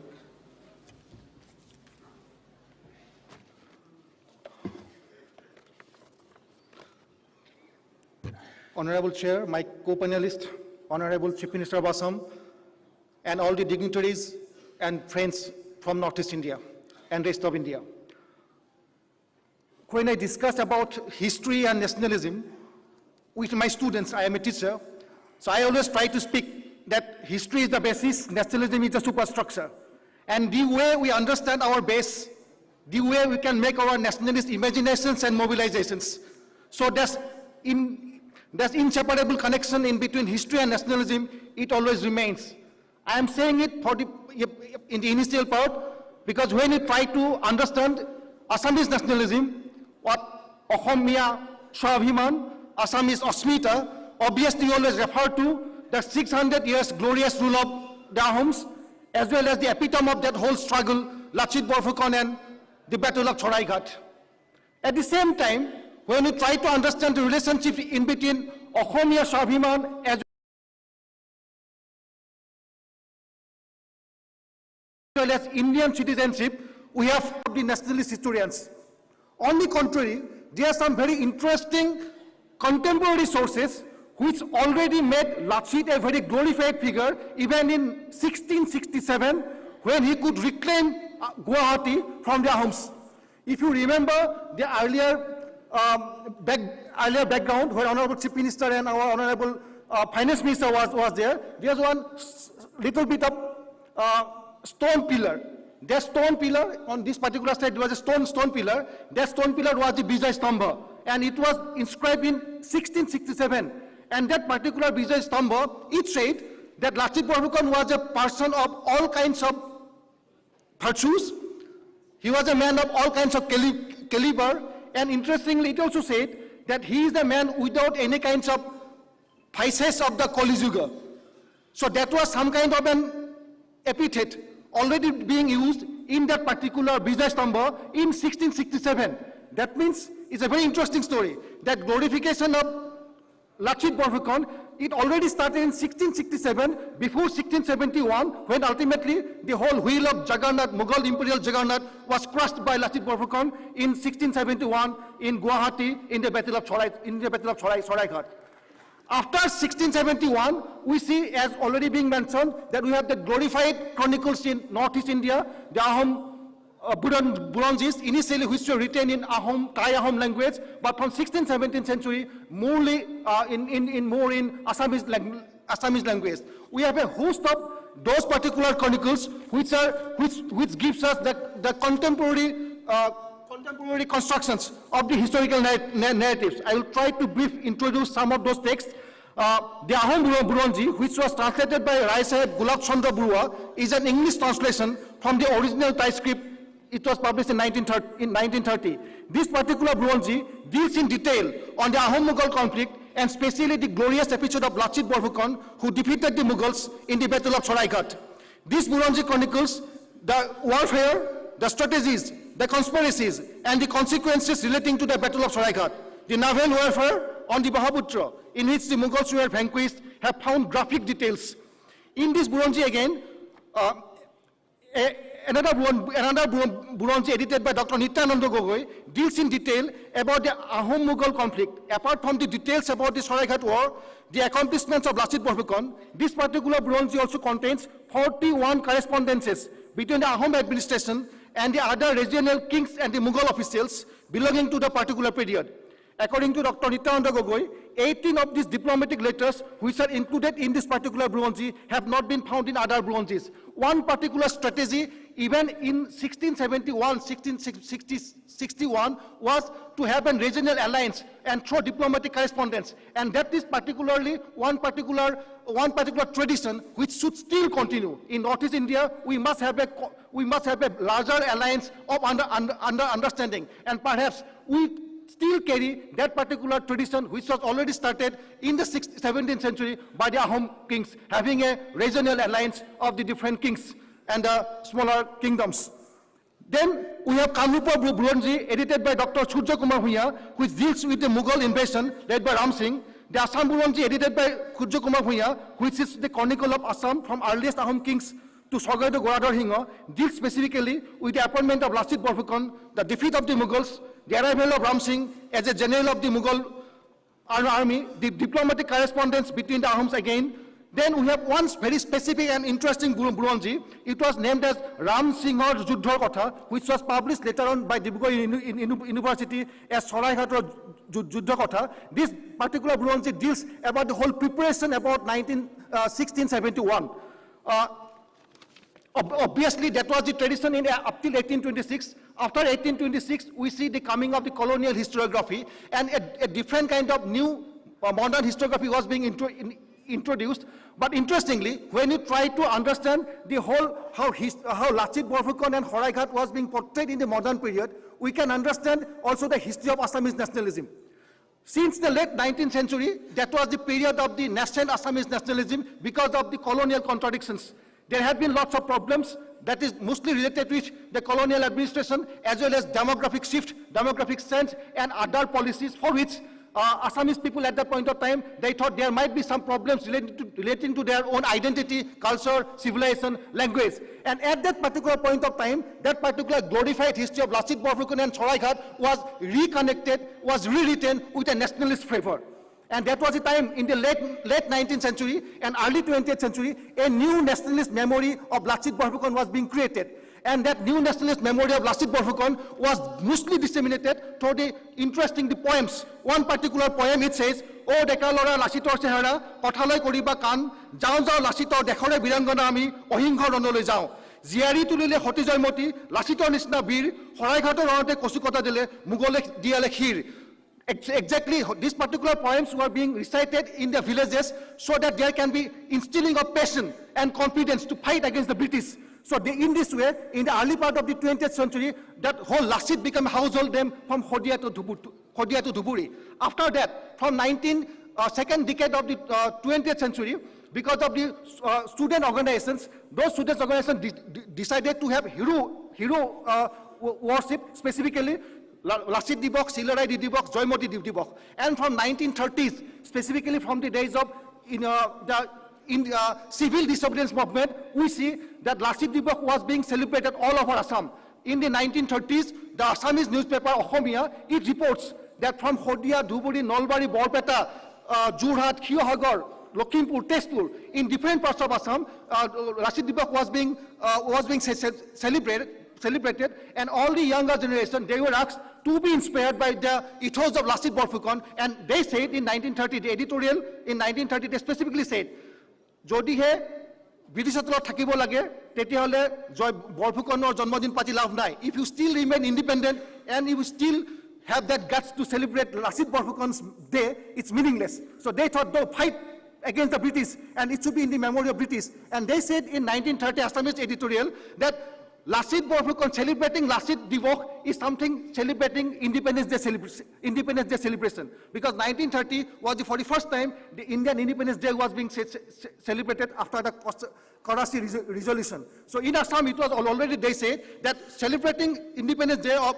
India is something akin to the Lasit Dibok celebration. So in this way, Lasit Borphukan's memory, it was disseminating.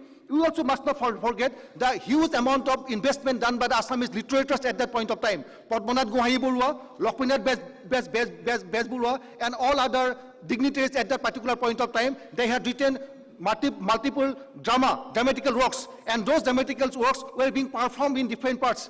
That Lasit Borphukan drama, which was written by Padmanath Gohai Burua, it was performed in Ban Theatre, and lots of people gathered at that point of time. In 1930 came Lasit Mela in Jaji. Binanda Chandra Burua, he decided to have Lasit Mela. Hibaji Mela in different parts of India and Western India. In Assam, it was Lasit Mela. And Lasit Mela was not only a Lasit Mela, it was 3-4-day program. And then 3-4-day program, there had been that showcase of indigenous industries, showcase of indigenous products, Swadeshi product, as well as celebration of cultural performances. So whole 1930s, there had been the whole Lasit Mela at that particular point of time. I want to conclude by saying, even in 1946, when we try to forget, but we can never forget 1946 grouping controversy, when Assam was related with Bengal, and it was supposed to be that not in Group A and not in Group B, but in Group C. And there was a huge anxiety among the Assamese people in Northeast India, whether Assam will be placed along with Pakistan after partition. But there was a huge public movement all over Assam, and Gandhiji was also being requested by our provincial leaders. And because of that huge public protest, ultimately, that cabinet mission, as well as Muslim League, they said that they cannot go on with that particular cabinet mission plan. So they had to discard that cabinet mission plan. Even in 1946 movement, it was the memory of Lasit Borphukan and the Horai Ghata Run. In all places in Assam, it was the memory of Lasit Borphukan, Dekhotke Mumai Dangor Nahoy. So that was the slogan through which in 1946, whole public was galvanized. So this is the memory of Lasit Borphukan. So when you speak in terms of any apprehension of our identity, our culture, our civilization ethos, we always go back to our memory of Lasit Borphukan and the Battle of Saraigat. Thank you. Thank you very much, Dr. Sharma, for a very, very interesting address. You have very enthusiastically interrogated the concept of glorification of historical personalities, as also the concept of nationalism. We stand educated. Thank you so much. The next speaker is Professor Kapil Kapoor. Sir.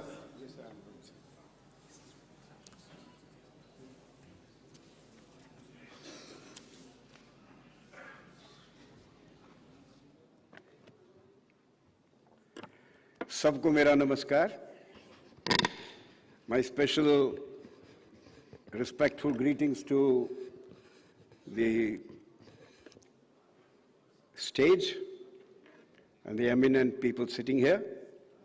My respect to elders in the audience, and my greetings to my colleagues, teachers, and love to younger people, students. With your permission, sir, I'll speak in Hindi and English, not just English, if you don't mind, sir. हमारी सभ्यता United Nations के अनुसार दुनिया की 46 सभ्यताओं में से केवल हिंदू सभ्यता है जो 10,000 साल से ज्यादा से जीवित है। ये पहली बात। और हमारी सभ्यता जीवित इसलिए है क्योंकि ये एक ज्ञान केंद्रित सभ्यता थी जिसकी रक्षा करने के लिए एक पूरी परंपरा, धर्म रक्षक परंपरा आदिकाल से चली, जिसमें शस्त्र और शास्त्र दोनों से हमारी सभ्यता की रक्षा की गई। इस धर्म रक्षक परंपरा में कुछ जातियां, कुछ राजवंश और कुछ अलौकिक व्यक्तियों ने बहुत योगदान दिया। जातियों में जैसे राजपूत, गुर्जर, प्रतिहार, मराठा, सिख और अहम, जिनको आज कहा गया कि शायद लोग याद नहीं रखते हैं। अहम जाति का योगदान हमारे धर्म की रक्षा की परंपरा में उतना ही है जितना मेवाड़ के सिसोदियों का है। जिस प्रकार उन्होंने एक दीवार बनकर इस मुस्लिम इस्लामिक धारा को रोका, उसी प्रकार अहम जाति ने इस मुस्लिम धारा को एक दीवार की तरह रोक के पूरा पूर्व एशिया बचा लिया, जहां के हिंदू संस्कृति बहुत अच्छी तरह आज भी विद्यमान है। हिंदू संस्कृति पूरे रूप। पहली बात। जातियों के बाद राजवंश जो ले, आप राजवंश लेते हैं तो आप राजवंशों में मैंने मेवाड़ का नाम तो लिया ही है, उसमें और भी जो विजयनगर का एम्पायर, विजयनगर का राजवंश, शिवाजी की हिंदू पद पातशाही और प्रताप सिन्हा का अहम राज्य राजवंश, जिसने 600 साल एक पब्लिक वेलफेयर वाली स्टेट, एक धार्मिक सनातन धर्म के राज्य की स्थापना और उसको चलाए रखा 600 साल के लिए। सनातन धर्म का राज्य, जिस प्रकार शिवाजी ने हिंदू पद पातशाही बनाई, उसी प्रकार अहम राजाओं ने एक सनातन धर्म की पातशाही 600 साल बनाई। और अगर हम व्यक्तियों में जाते हैं तो बप्पा रावल, मिहिर भोज, राणा प्रताप, शिवाजी और लसित बोरफुकन, आपको उनका नाम भी जोड़ना पड़ेगा। उन व्यक्तियों ने जिन्होंने अपने पराक्रम से जो अधर्मी थे उनको परास्त करके धर्म की रक्षा की। शब्द आसाम अहम का ही रूप है। ये जो ब्रह्मपुत्र घाटी का प्रदेश है, ये पुराने समय से कामरूप जाना जाता था। कामरूप। महाभारत के युद्ध में प्राग ज्योतिषपुर का भागदत्त ने युद्ध में भाग लिया था और वो हस्तिनापुर की तरफ से लड़े थे। मैं ये नहीं कह रहा कि कौरवों की तरफ से लड़े थे, क्योंकि फिर आप कहेंगे कि वो अधर्म की तरफ से। ना, उस वक्त तो वो एक ही धर्म था, हिंदू धर्म था सारा। हस्तिनापुर जो केंद्रीय शासन था, उसके साथ भागदत्त लड़े थे। भागदत्त राजा भी थे और उनके हाथी का नाम भी भागदत्त था, जिसको भीम ने मारा था जब युधिष्ठिर से झूठ बुलवाना था। तो उस समय से आसाम प्रदेश का एक हिंदू प्रदेश के रूप में इस केंद्र के साथ, पूरे भारतवर्ष के साथ एक बड़ा घना संबंध है। अर्जुन ने 2 कन्याओं की, नॉर्थ ईस्ट से 2 कन्याओं से शादी की थी, उलूपी और चित्रांगदा। और चित्रांगदा का बेटा, वही ब्रह्मपुत्र घाटी का बेटा बब्रुवाहन, सिर्फ एक वो बेटा था जिसने अर्जुन को हराया। अर्जुन वैसे किसी से नहीं हारा। तो लसित बोरफुकन जी का पुराना रूप शायद बब्रुवाहन था जिसने अर्जुन को हराया। तो ये कोई नई बात नहीं है कि उत्तर पूर्व के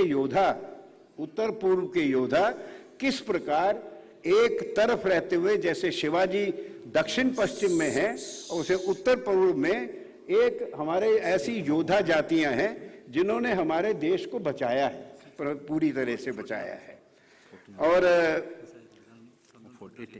हर्षवर्धन 660 में, हर्षवर्धन जब थानेसर, ये आपके बिल्कुल पास है जहां आजकल मनोहर खट्टर जी का राज है, हरियाणा में, 660 में हर्षवर्धन का प्राग ज्योतिषपुर के भास्कर वर्मन के साथ बड़ा घनिष्ठ संबंध था। अगर आप इतिहास पढ़ेंगे तो बताया जाता है कि एक कुंभ का जो मेला हुआ था, महाकुंभ इलाहाबाद में, तो हर्षवर्धन अपनी सेना के साथ और भास्कर वर्मन प्राग ज्योतिषपुर से अपनी सेना के साथ वहां आए। तो ऐसे लगा जैसे कि 2 महान नदियां मिल रही हैं और उनकी संधि हुई, वहां संधि हुई देश में शांति व्याप्त करने के लिए। तो ऐसे ही है जैसे अपने आज श्रीमान मुख्यमंत्री जी आए हुए हैं और आज वो सीतारमन जी के साथ मिले हैं। तो जिस प्रकार महाभारत काल में आसाम का यहाँ के साथ संबंध था और जैसे हर्षवर्धन के समय में था, उसी प्रकार आज भी है। और ये भी एक कोइंसिडेंस नहीं है कि एक हिंदू राज्य है, ये हिंदू राज्य है। सबसे बड़ी बात, क्योंकि अहम ही आसाम, काम रूप का नाम आसाम पड़ गया, क्योंकि असमी इसमें भाषा में च का जो ध्वनि होती है उसे स या ह करते हैं। तो अहम का असम, असम अहम, तो पूरा देखिए कंट्रीब्यूशन पहला तो यही है कि पूरे प्रदेश का नाम उस जाति के नाम पे पड़ा। इसके बाद मैं एक बात जो थोड़ी स्पेसिफिक बताना चाहता हूं, कंट्रीब्यूशंस इनकी जो थी, इनके असम जाति की। एक तो हमने बताया योद्धा हैं, धर्मरक्षक हैं, और पूरी हम लोग अगर भूले हैं तो हम सिर्फ लसित बोरफुकन जी को या असम जाति को ही नहीं भूले, हमारे से काफी लोगों को पता ही नहीं है नागभट्ट कौन था, बप्पा रावल कौन था। हमें कहाँ याद है कि जब मंदिर तोड़े जाते थे तो गुरु रामदास ने मंदिर बनवाया। हमें कहाँ याद है कि गुरु अर्जुन देव ने अपना शीश कटवाया, गुरु तेग बहादुर ने अपना शीश कटवाया, गुरु गोविंद सिंह ने अपने 4 बेटे मरवाए, सब धर्म की रक्षा के लिए। तो हम हिंदू कौम जो है हनुमान सिंड्रोम से ग्रसित है। जैसे हनुमान जी अपनी ताकत भूले बैठे थे, हम भी भूले बैठे हैं और हमको याद दिलाया जाता है। अब हमको याद दिलाया जाता है तो हम अपने आप को पहचानते हैं कि हम हैं क्या, तब पहचान आती है जिसमें हम आज इस शुभ अवसर पे हम इकट्ठे होके उनको याद कर रहे हैं। देखिए प्रताप सिन्हा जी ने जो पहले अहम किंग थे, उन्होंने दो प्रकार के रिफॉर्म किए, एक तो सिविल और एक आर्मी में। सिविल वाले को खेल कहते हैं, आर्मी वाले को पैक कहते हैं। सिविल में उन्होंने 5 मंत्री, पत्र मंत्री, 5 मंत्री, वो Borbarua, Borphukan, Borgohain, Borgohain और बोरदोलई जिनको बाद में बोरदोलई कहते हैं। मतलब एक लैंड के लिए, एक कल्चर के लिए, एक ट्रेड इकोनॉमिक्स के लिए और एक इंफ्रास्ट्रक्चर के लिए एक civil administration in the interest of the people किया। और आर्मी में उन्होंने एक नया सिस्टम, स्टैंडिंग आर्मी मेंटेन नहीं करनी है, पर लोगों को दायित्व दे दिया कि आपके पास 15 सोल्जर आपके पास होंगे, आप 100 रखेंगे, आप 500 रखेंगे। उनको दिए, धनराशि दी और वो उन जमीनें भी देखते थे, सब काम देखते थे, पर युद्ध के समय जैसे कहते हैं ना, एक ताली बजाने से एक पूरी सेना खड़ी हो जाती थी। तो ये जो उन्होंने पैक की जो व्यवस्था बनाई, पैक व्यवस्था, उससे वो उसके कारण हम लोगों के लिए ये संभव हुआ कि उन्होंने मुगलों के 17 इन्वेजन्स, 17 बार जो उन पे इन्वेजन हुए, उन्होंने 17 बार उन इन्वेजन्स का जवाब दिया। और 1671 के बाद तो फिर मुगल थक ही गए।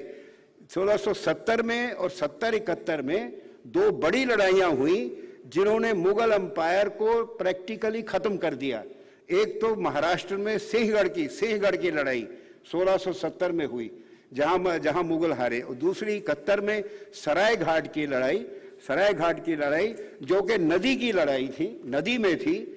और लसित बोरफुकन ने गुवाहाटी को चुना था रोकने के लिए। उसने मुगलों को, मुगल आर्माडा जैसे स्पेनिश आर्माडा आया था, 40 बड़े बड़े जहाज, हर जहाज पे 60 कैनन, 60 तोपें लगी हुई थी उनके, उसको आने दिया गुवाहाटी तक, जहां के ब्रह्मपुत्रा नदी सिकुड़ जाती है। जहां सिकुड़ जाती है तो ब्रह्मपुत्रा का बहाव तेज हो जाता है और जो नीचे से ऊपर जो मुगलों के जो शिप्स आ रहे थे, उस बहाव के आगे उनको बड़ी कठिनाई हुई। और बोरफुकन जी की जो नेवी थी, वो एक ऐसे आर्मी कमांडर हैं जो नेवल कमांडर भी थे, मतलब आर्मी भी जनरल थे और नेवी के भी थे, अंडरस्टैंडिंग थी उन्हें।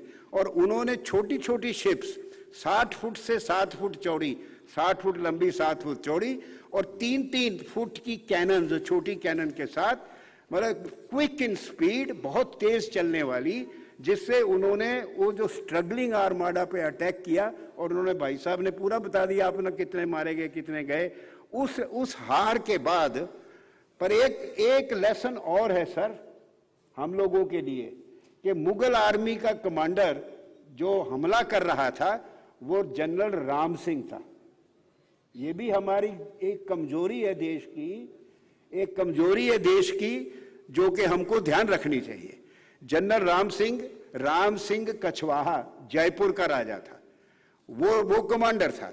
उसके बाद जयंत सिंह भी गया था इतिफुट के में, वो तो खैर बेचारा इतना बड़ा जनरल भी नहीं था, पर उस लड़ाई के बाद उनकी हिम्मत नहीं पड़ी उधर आगे जाने की। तो ये एक एडमिनिस्ट्रेटिव रिफॉर्म और ये वाला आर्मी का रिफॉर्म। सबसे बढ़िया नंबर 2, उन्होंने धर्म की संस्थापना की, देवी देवालय बनाए। जी, I will just take 1 minute sir, I just count now only, not read.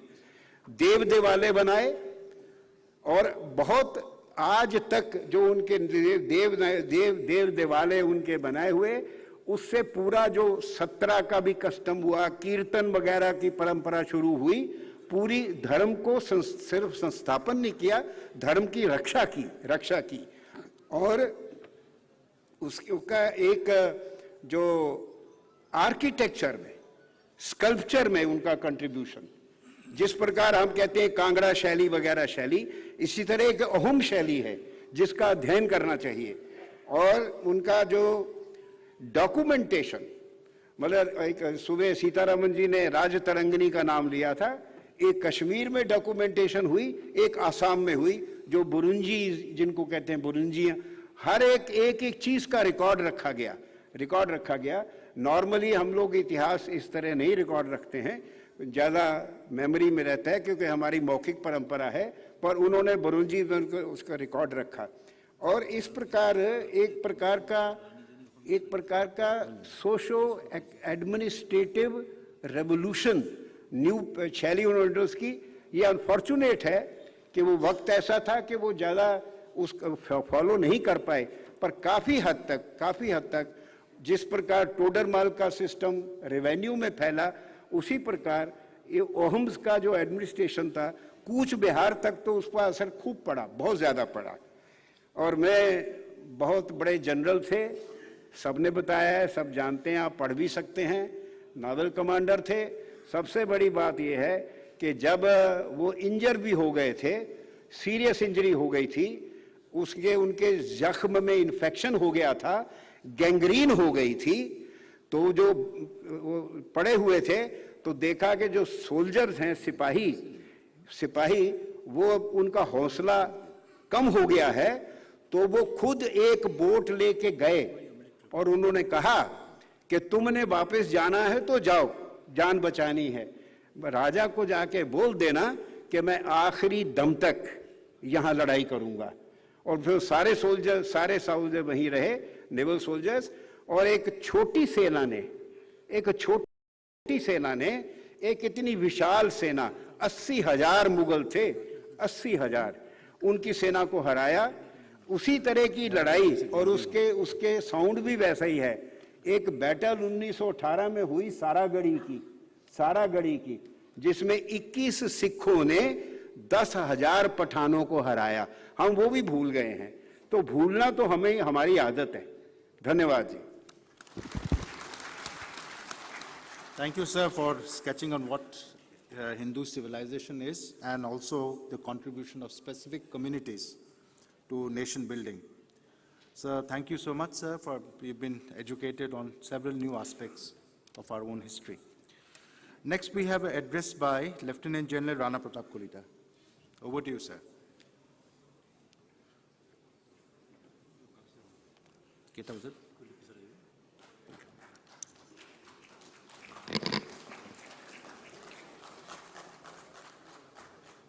Eminent panelists, distinguished guests, and beloved students. ভাৰতীয় সেনা বাহিনীৰ এজন বৰ্তমান সৈনিক হিচাপে বীৰ লাচিত বৰফুকনৰ নিচিনা এজন সেনাপতিৰ বিষয়ে ক'বলৈ পাই আজি মই বহুত নিজকে ধন্য মানিছোঁ, আৰু এয়া মোৰ বিষয়ে বহুত গৌৰৱৰ বিষয়। All the previous speakers have spoken about how the history has unfolded and how Lachit Borphukan fought the Battle of Saraighat. When I studied in school in Assam, I read about Lachit Borphukan in history books. And that time, I was enamored by his acts of bravery, the act of commitment when he said, "Dekhot koi mumai dangor nahoy." But after spending 38 years in army, when I look at his career as a professional, as a leader, I have realized that at that time, 400 years back, he was much ahead of time. The art of warfare which he applied, the leadership traits which he exhibited are still relevant, which we call principles of war, and which are still being followed and taught in all institutions of the armed forces. So I will be covering in my talk about these leadership traits and what we find in his execution of battle during the Battle of Saraighat.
So that's how he used the topography to his advantage, which we still do in armed forces. He also made beautiful use of the weather conditions, particularly the monsoons. That is the time when, if you look back in history, we saw that all the Ahom leaders counterattacked the enemy even after losing some battles during the time of monsoons and taking advantage of night. That's how they were able to achieve victory over a numerically superior enemy. The entire population, like I had mentioned, was a standing militia with a gradation of officers like these Boras, Soikias, Hazarikas, Borfukons and all, which you all have read. And the mobilization pattern, which we still do in case of war, they were able to quickly mobilize the troops if there was a requirement or whenever there was a battle which was impending. So that's something which we still follow. Like I had mentioned in my introductory talk, that there is something called as principles of war, which are taught, and they form our basic guidelines when we plan for conduct of any operations. And first in that is selection and maintenance of aim. That if we go for a battle, firstly we need to identify an aim for ourselves, and we need to select an aim, and then thereafter we need to maintain that aim. Like in the Battle of Saraighat, he understood that there is a numerically superior Mughal army which is coming on for attack, whose strength was in cavalry and in cannons. So what he did, he channelized them into that narrow river and forced them to fight a battle on the river. That's the naval battle. And he maintained that aim that I have to defeat. He selected that as an aim that I have to defeat the Mughal army in the Battle of Saraighat. And he maintained it by exhibiting inspirational leadership during the battle as well. Another aspect which you need to identify, which you need to learn from this Battle of Saraighat and the other wars prosecuted by him, are identifying strength and weaknesses of enemy. It's extremely important to know your own strength and weaknesses, as also identifying the strength and weaknesses of the enemy. So why we do that is we should not pitch our strength against the enemy's strength. We should pitch our strength against the enemy's weakness. That's what Lachit Borphukan did, following an art, and because of which he was successful in the Battle of Saraighat. Another principle of war is surprise or stealth. I don't know.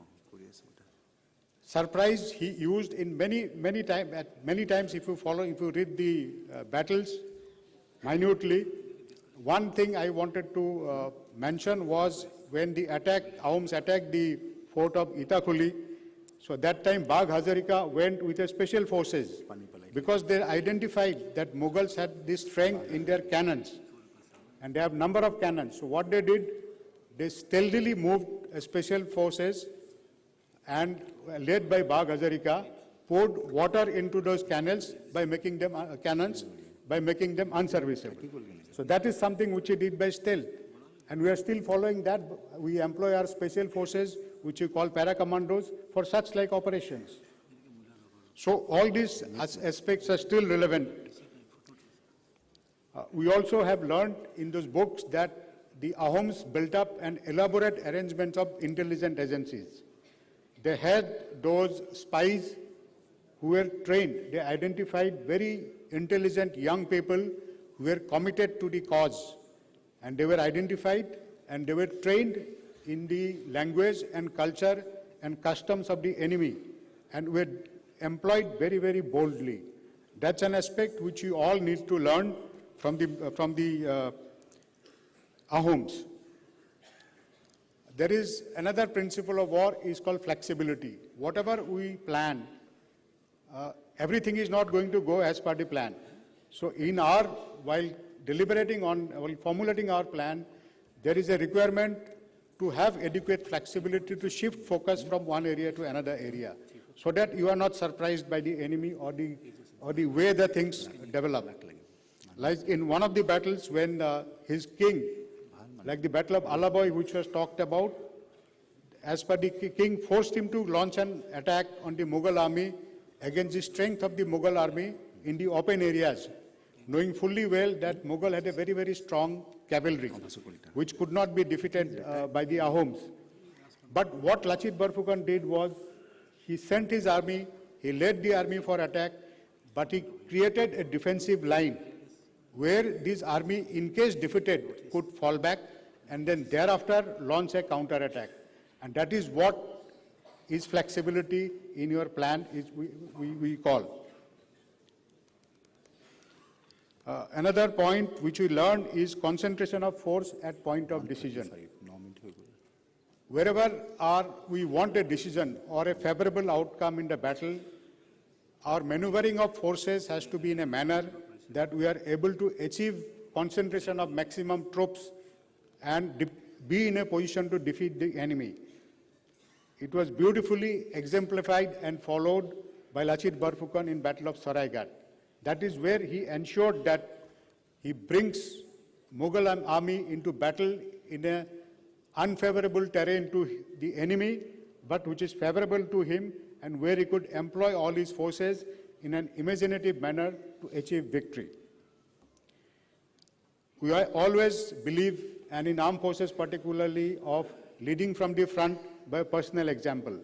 That is something which was amply demonstrated by Lachit Borphukan during the Battle of Saraighat, which has already been talked about. We all know that initial stages of the Battle of Saraighat, when the Ahom army saw the numerically superior Mughal army, there was a little bit of disarray and people had started retreating. So though he was ill, he was sick and unwell, he told his troops to put him in the boat, and along with 7 war boats, he said, I will not live here, I am going to attack the enemy. And that motivated the entire Ahom army, and thereafter they exploited those fast-moving smaller boats against those slightly more weighty and bulky Mughal boats which were difficult to maneuver, and that's how those small, faster boats of Ahom army were able to outmaneuver the Mughal boats. And that's how they were able to defeat them in the Battle of Saraighat. Certain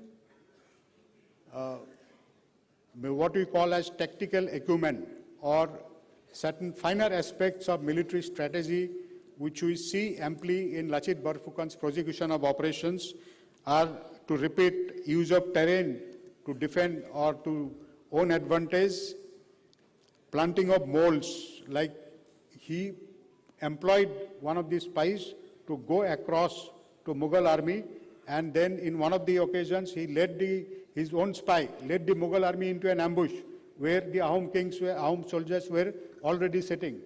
Those are the method of stealth by which you deceive the enemy.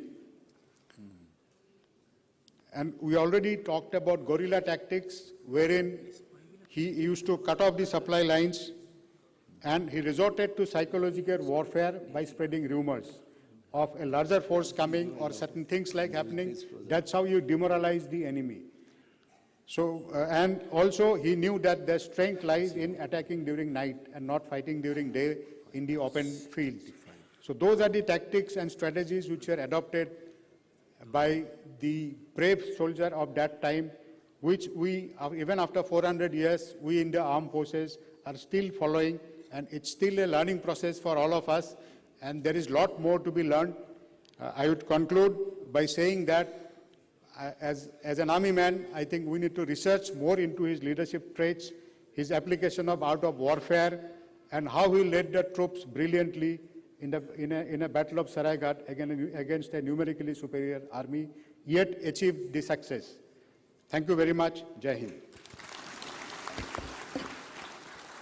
Thank you, General, for a wonderful exposition on the principles of war and how the leadership qualities of Lachit Borphukan can still be learnt by today's military leadership. Thank you once again. We come to the last speaker of the day, Shri Kuldeep Patwari. So over to Kuldeep.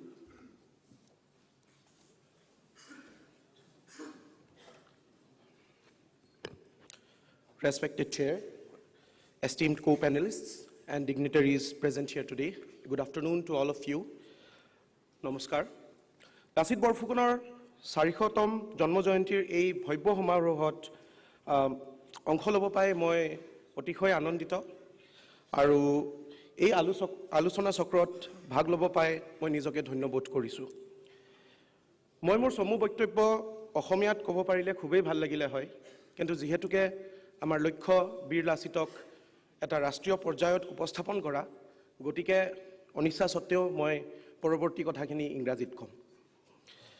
It is a very difficult job to follow such esteemed co-panelists and speakers, and it becomes more difficult if the panel is just before lunch and you're the last speaker. So since I'm the last speaker, I'll try to keep my words to the bare minimum. Now today's panel talks about the Ahom saga of hope, skills, and courage. I ask, what is this saga that we are talking about? What is this hope? What are the skills? And whose courage was it anyway? I dare to say that this saga, this hope, this courage displayed by the Ahom ruling polity was symptomatic and representative of the people of Assam, as well as the Northeast, in the form of ethnic and community solidarity. Lasit Borfukan, as we all know, lived for almost 50 years. And in these 50 years, he witnessed the rule of 6 Ahom rulers, starting from Pratap Hingho, ending with Udayaditya Hingho. Amongst these 6, the most important rule can be assumed to be of Sokrodhos Hingho. He was the one who recognized the immense potential that Lasit had as a leader, as a diplomat, as a bureaucrat, and he recognized the potential, he recognized the talent that Lasit could bring by being appointed as a Borfukan of the Ahom army. When I say that this hope and courage, this saga, is a collective aspiration, particularly how, Sokrodhos Hingho tried and he successfully built, to some extent, a regional solidarity. We all know, students of history, particularly from Assam and Northeast, and students of history in general, we know that the Ahom kingdom had, conflict-ridden relationship with the contemporary Koch kingdom, with the Jayantia ruler, with the Kosari ruler, and other such tribal chiefs and rulers that were there in Brahmaputra Valley at that point of time. But despite that conflictuous history, what we see during Sokrodhos' time is that there was an effort to build a solidarity that was based on ethnic connections, community connections, and most importantly, connections with the land. I'd also like to bring into focus how skills became an integral part of the way society and communities in Assam came to be recognized. One of my co-panelists has already mentioned how the Ahom administration streamlined its process through the pike and the khel system. But the pike system and the khel system, the way the farmers and soldiers were organized in the Ahom army or in the Ahom state, was much beyond only an administrative tool. It was a tool that in a way shaped the society and culture of the people of Assam and of the Brahmaputra Valley. Now, a pike was in essence a farmer, and what we see is a group of pikes coming together called goats, and highly specialized branches being termed as khels. We from Assam already know about this. Now, khels, there were many in numbers. There were khels that built boats, there were khels that built roads, there were khels that built forts, and many more such things. But what I want to highlight through this, through the whole idea of organizing the state, bureaucracy, and workers through pike and khel system by the Ahoms, is the idea of administration. How the Ahom system of administration was mature enough, was observant enough, was flexible enough to take into account the way society could be rearranged for the maximum benefit to be extracted by the state.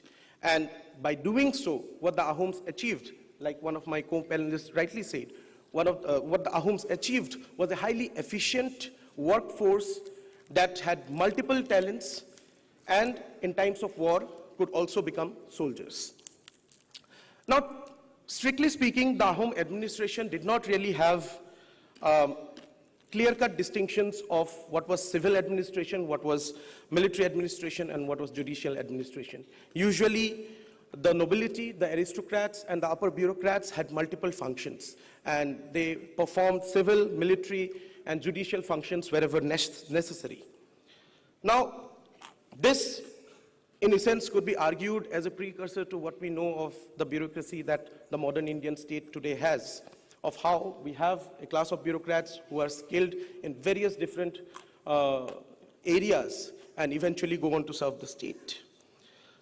Now, if we look at this, then the whole idea of skill, one narrative that emerges out of the colonial accounts and is very popular in the minds of the people of Assam is that Assam is a land of lahe lahe. To loosely translate it to Hindi, it would be dheere dheere. You know, things move slow, things happen slowly, you know, things get done slowly. And this is also in line with how colonial administrators in India looked at Indians in general, of natives being lazy and Europeans being very proficient. And hence you have the narrative whereby an entire civilization and the various communities staying within it being classified as incompetent and unworthy of getting the same stage as the Europeans had. Now I think this is the time when we need to question that.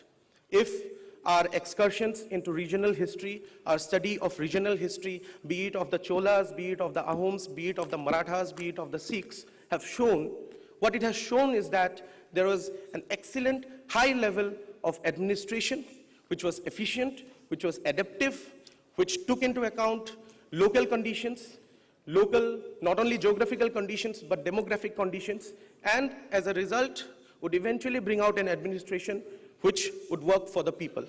This was something which was an anathema to the colonial rulers at one point of time. The other question that I would like to bring to the discussion along with this is the whole question of modernity.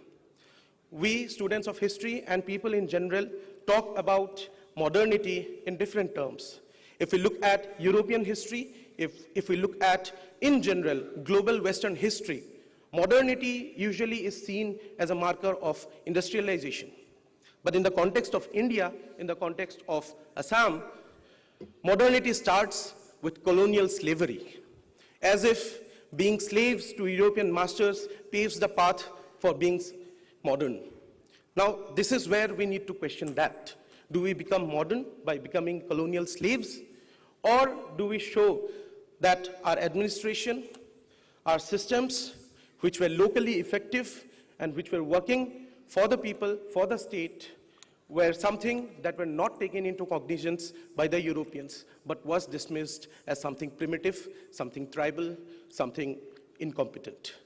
Now, this is the counter-narrative that we need to build. If a fruitful discussion needs to come out from us trying to place Lasit Borphukan as one of India's foremost generals and the Ahom rule, the Ahom statecraft, Ahom practices of administration as an example, this is the kind of solidarity that we need to build. Taking example from Sokratos Hingho, we should build the solidarity of not only the Northeast region, but as well as Indian solidarity, where the regions come together in forming a grand narrative for a country.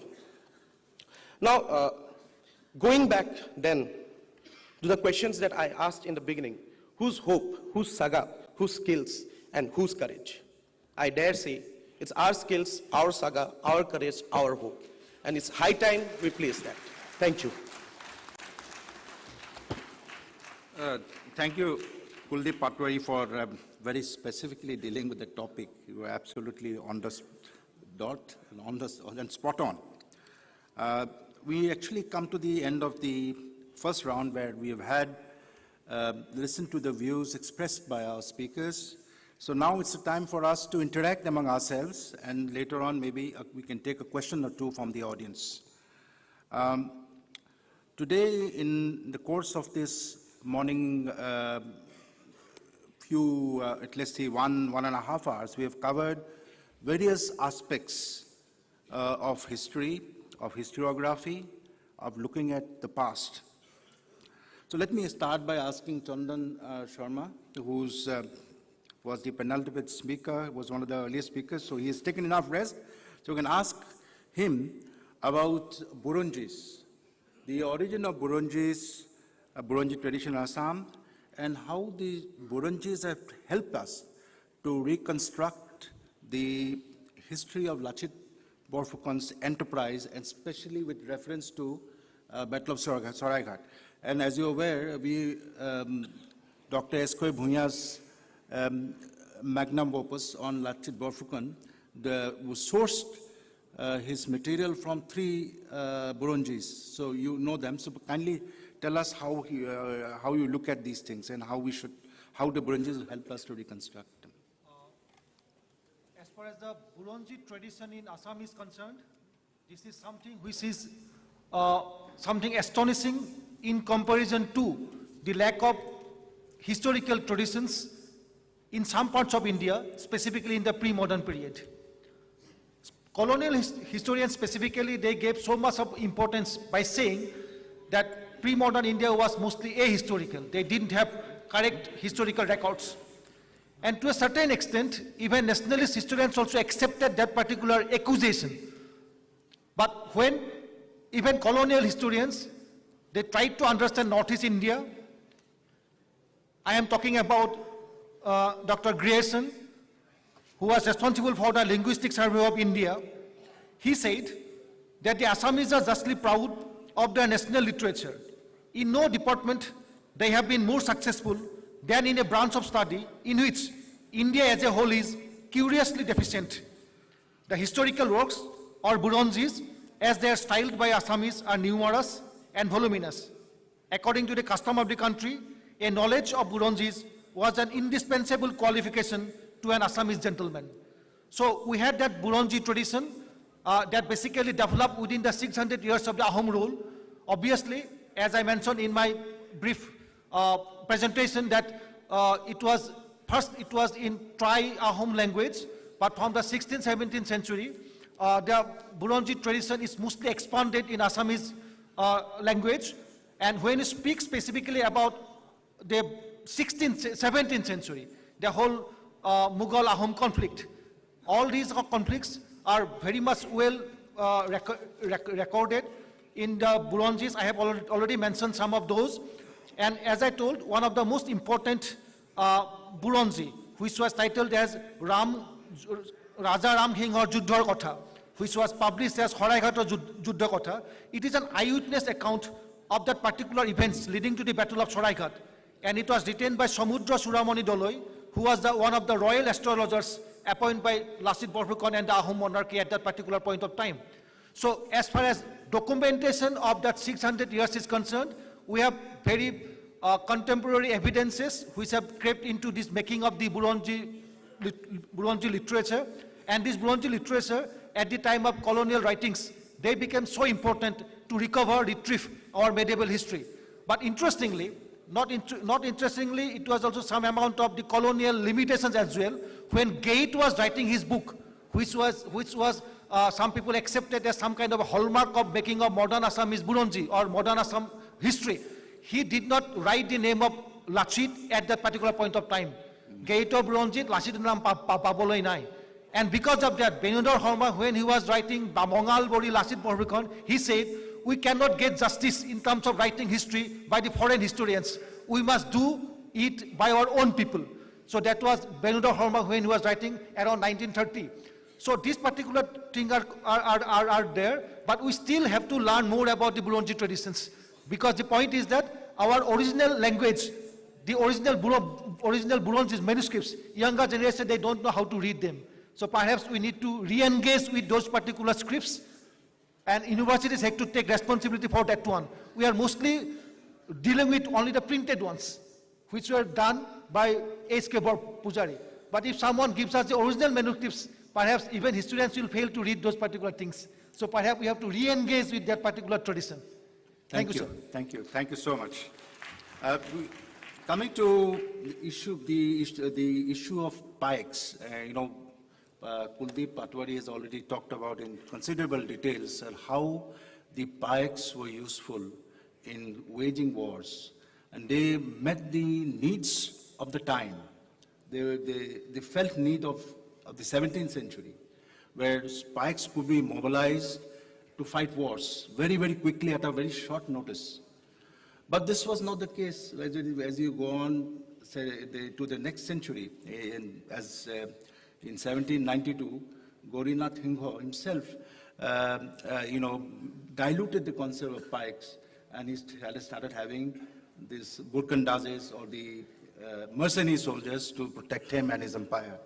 So if you can kindly tell us about the pikes, the concept of pike, how long, was it that only in Assam this sort of practice followed, and what happened? Why is the pikes, the policy of keeping pikes in the same form declined? Thank you, sir, for the question. You have raised a very pertinent issue of how we see the pike system develop, and then by the end of 18th century, we also see it decline. So much so that Gaurinath Hingho has to resort to hiring, paid soldiers for his army. Now, pike, as we know, is a farmer, and the reorganization that takes place, particularly in the 17th century, was under the supervision of Momaita Muli Borborua, the father of Lasit Borfukan. Now, the pike system, in essence, was a revenue system, whereby the state, as Ahom state, did not really collect revenue in the form of cash, but it collected revenue in the form of labor. So instead of paying land tax or agricultural tax, like the other regions of India were doing, in Assam, the tax was collected in the form of labor.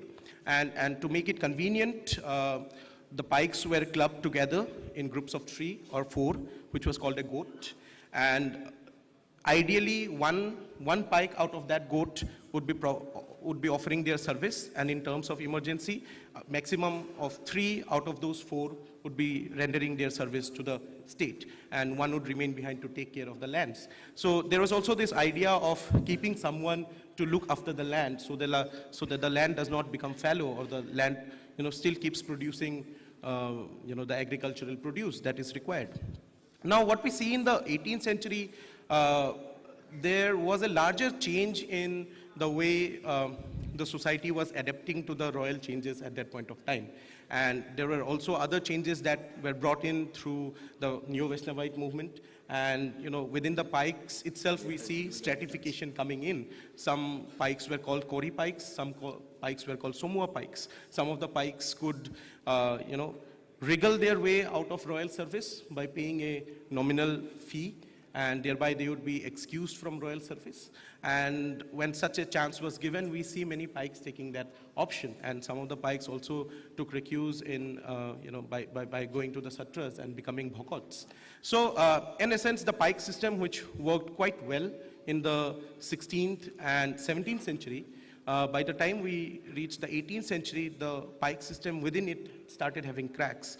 And so by the time you mentioned in 1792, we see the pike system collapsing under its own weight. And at the same time, we should not also forget the devastating effect that the Muammariya rebellion had for long 15 years, and which resulted in a depopulation, so to say.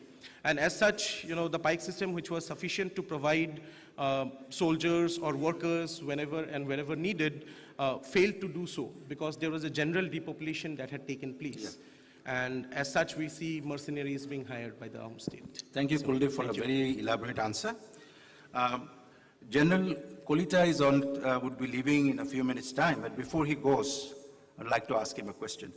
I want to find out whether you see any parallel between the Vietnamese struggle against the US military, especially the Viet Cong, when peasant army took on the might of the US army, and the Pike army of Assam, of the Ahoms, who took on the might of the Mughal Empire.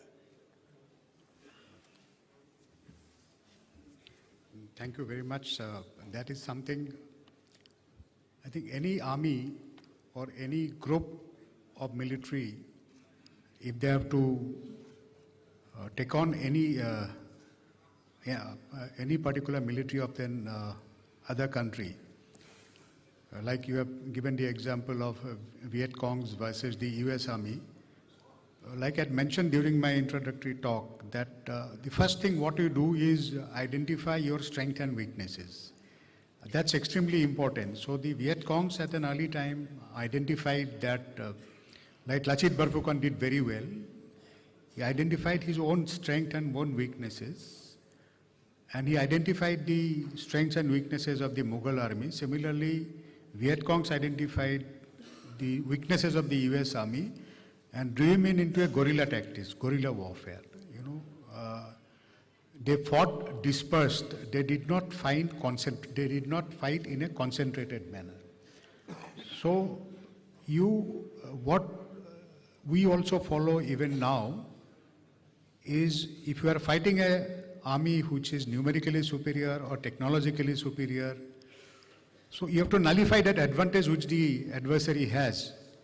So how you nullify that, that's an art of warfare. I think we need to learn lessons from all the wars which have taken place, and wherein a smaller army or a smaller group of militants have defeated a larger army equipped with high technology weapons. Like why go to Viet Cong? You take the example of Afghanistan, where successively the Afghans have defeated British during the Anglo-Afghan war. Then thereafter the Russians could not invade and could not hold on to Afghanistan completely, and even US Army finally had to pull out. So it's the nature of warfare that you employ against a superior army, which was aptly executed by Lachit Barphukan as well as the Viet Congs. Thank you. Thank you, sir. Thank you so much. Thank you. Your question, you have answered the question to the fullest extent. We are satisfied. My question now, sir, you may leave if you're in a hurry. Thank you so much. Thank you. My question now goes to Mr. Prakash Singh, sir. This is about the personality of Lachit. So you have served in Assam for 6, 7 months or a year. And you would have noticed that the personality of Lachit Borphukan has become very powerful in our imagination, in our collective imagination, particularly in Assam, sir. Can you tell us why do you think this has happened, and where do we go from here?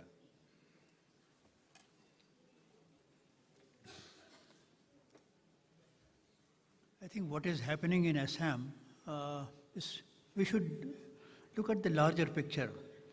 It's happening across the country. Certain things which were not given importance, but which are otherwise of great historical, cultural importance. We are rediscovering those and giving them the importance they deserve. Lachit Borphukan is a great example of that.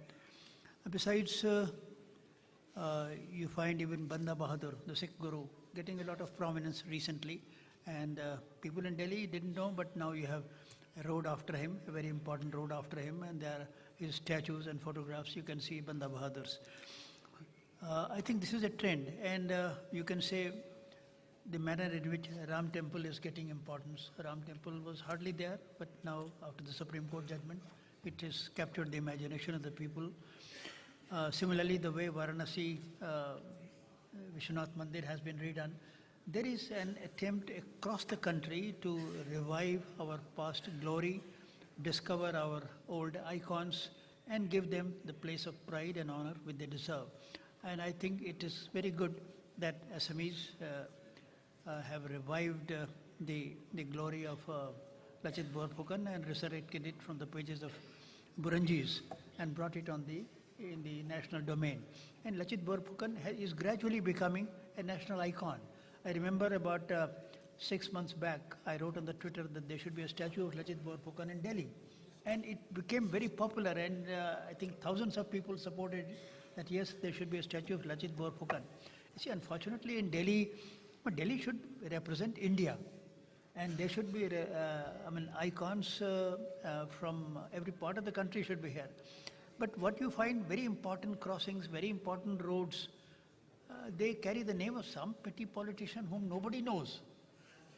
You see, about the most important crossing they say in Delhi is the IT crossing. The maximum, it witnesses the maximum traffic. उसका नाम क्या है? रामचरण अग्रवाल. मैंने पूछा भाई ये कौन है रामचरण अग्रवाल? हमको कोई बता ही नहीं पाया कौन है Ramcharan Agarwal. But there is somebody Ramcharan Agarwal, किसी ने पैसे वैसे दे के अपने नाम से वो चौराहा करवा लिया. फिर once it struck me that Bhishma Pitama was the greatest warrior that India knows, that India has had. Is there anything by his name in the capital of Delhi? I later on, with a lot of effort, I discovered that there's a miserable road named after Bhishma Pitama. Miserable road. Aurangzeb and Akbar have all the prominence. Those roads terminate at. So similarly, I think Lachit Borphukan should also get importance. It's part of a trend. Subhash Bose, the importance which he has got, and now you have his statue occupies a pride of place in India Gate area. So it is part of, I think, Lachit Borphukan, the way he has captured the imagination of the people and the way he's getting importance. It's part of a process which we are witnessing across the country. Thank you very much, sir. Sir, I now turn to Professor Kapil Kapoor, sir. So I wanted to ask you is that how would the memory of Lachit Borphukan and Saraighat inspire nationalism in our country, sir?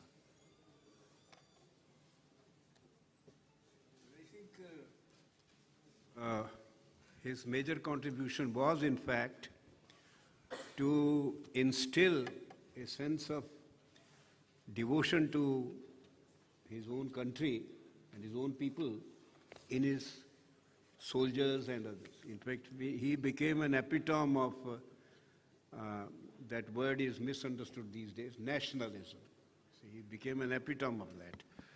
And his story is so inspiring that if it gets known to the children through the textbooks or through teaching, it will become a great inspiration for people to work for one's country, to defend what one is needed to defend what is needed to defend. Because it's ultimately a question of defending certain things at the cost of your life. You need sacrifice. And most of our education these days is only teaching us promotion of our own self, devoid of any larger commitments. And a person who rises from the ranks and becomes the general, he had won the trust of his king so much that even when the enemy tried to plant suspicion about him, you know, कि 4 लाख रुपया दिया है और तुम ये, the king did not trust. He trusted his own general to win the trust of your people and to fight for them, to love them and protect them. We have many stories of in our history when the general is injured or then the armies lose the battle. But here in one case, when the general was almost dying, he did not leave the battle, and he led the battle to victory. And this final message that tell the king, I will fight till my last breath, that is a message of devotion to one's country. It's very inspiring, sir. It should get known. Thank you very much, sir. Thank you very much indeed for your good, very appropriate answer, sir, to this issue of nationalism.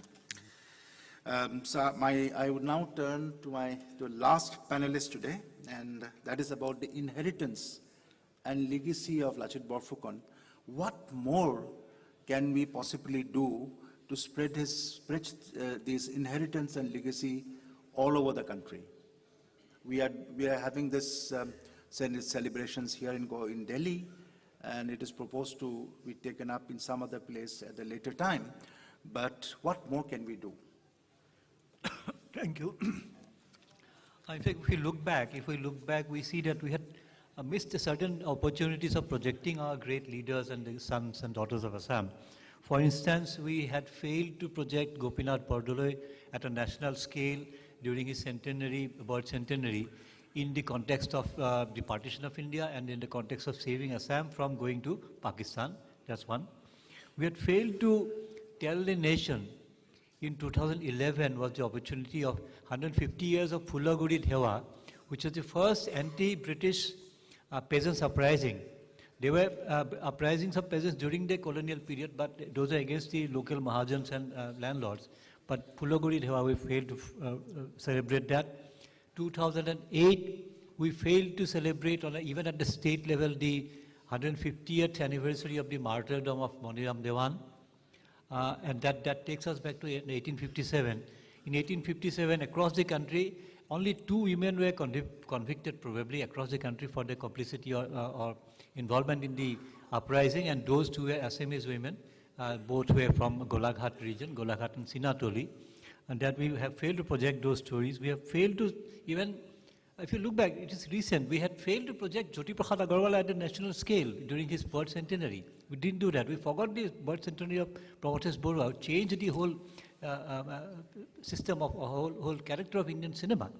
And then, but as far as Lachit Borfukan is concerned, I think we must take the name of General Sinha, General S.K. Sinha, during whose initiative in 1998, 99, that huge statue of Lachit Borfukan was installed at the entrance of National Defence Academy at Kharagbasala in Pune. And also the gold medal for the best cadet passing out of each batch of the National Defence Academy was also instituted by the government of Assam at that time, the then government of Assam. So those are some of the things I think we need to pick up from. What Prakash Singh sir had already said, that we need to install at a prominent place a statue of Lachit Borfukan in the national capital.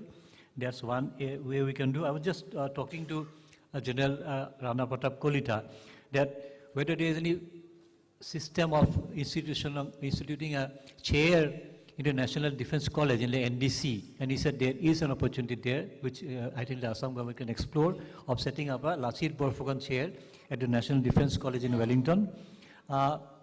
We need probably also look at the Assam government can take an initiative, and all our MPs, the honorable MPs here, they can also take the initiative of making it a point that Lachit Borfukan appears or figures in the NCERT and CBSE textbooks across the country. And finally, looking at Lachit Borfukan as a leadership model, as a role model for leadership and management, I think we can also explore the possibility of introducing Lachit to the Indian Institute of Management, to the National Defence Academy, to the National Defence College, and all other institutes where they teach management and leadership. So these are my submissions, sir. Thank you very much, Dr. Samudragupta Kashyap, for a very exhaustive answer. Well, we now actually are running out of time, so I think I'll dispense with the option of seeking questions from the audience. But I take this opportunity of thanking all the learned panelists today for their contribution and for sharing their thoughts today. Today, many new ideas have been interrogated, many concepts have been brought to light, and I think we are all educated by this short panel discussion. Thank you very much. Thank you very much to the audience. I also would like to convey my sincere thanks to the media and to the members of media who are present here. Thank you very much indeed.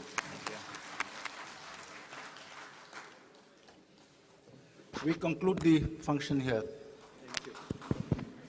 Thank you for the deep dive on the life and times of the Ahoms. It was so wonderful to hear at length about our glorious heritage. Now, on behalf of the organizers, we would like to felicitate our esteemed panelists and the moderator.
Thank you all once again.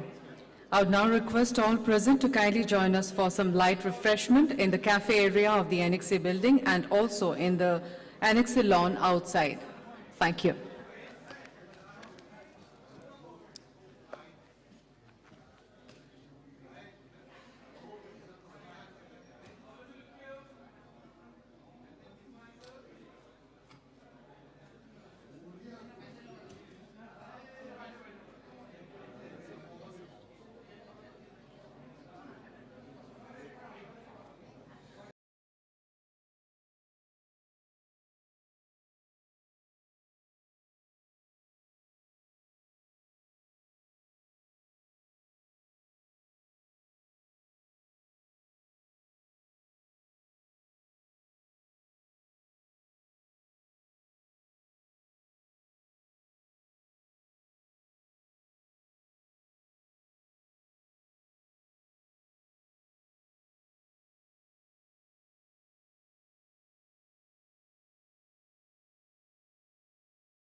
খোলা নাই মই সাইডে আহিলো চাব open কৰা নাই তাৰমানে তেখেতে কৰিব তাৰ লগত আমি যোগেন মোহন ডাঙৰীয়া আছে কি ক'ব আজি যি এই কাৰ্যসূচীত বিশেষকৈ সকলো পৰম্পৰা ইতিমধ্যে লাচিত বৰফুকনৰ 400 বছৰীয়া জন্মজয়ন্তীৰ প্ৰথম কাৰ্যসূচী আমাৰ প্ৰদৰ্শনী তাৰ মুকলি কৰিবলৈ আমাৰ কেন্দ্ৰীয় বিত্তমন্ত্ৰী নিৰ্মলা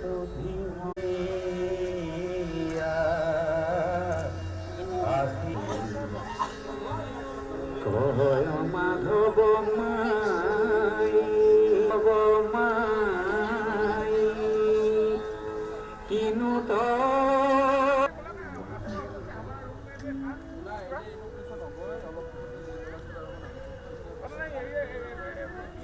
अंदर में कौन है बाकी आर्टिस्ट किसी को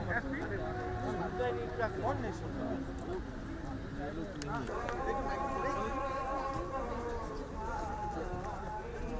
This is we created a replica of Assamese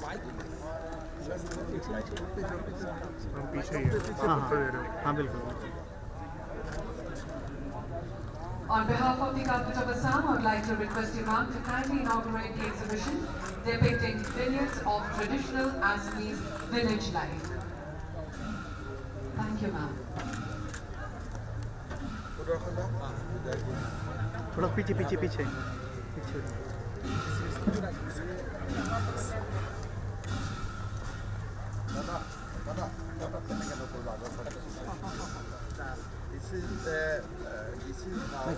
This is how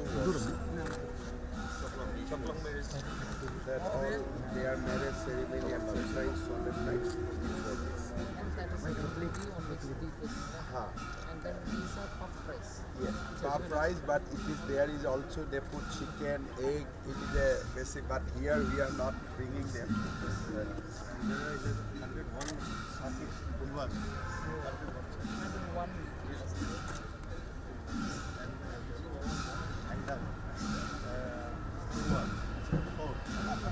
Oh, that's a We call hang down.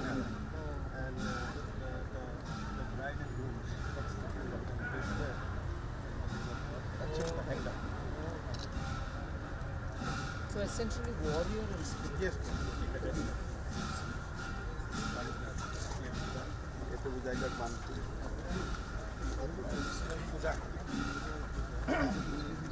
Excuse me, sir. For the welfare of nation, Ahom king used to perform this puja. ये पूजा करके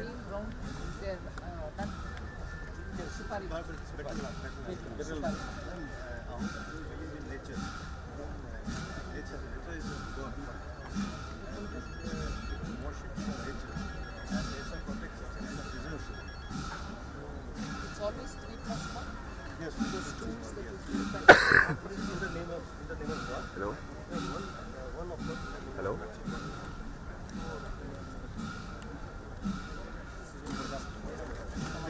This is Noida. We will show you inside, but this is a replica. But we have the texture.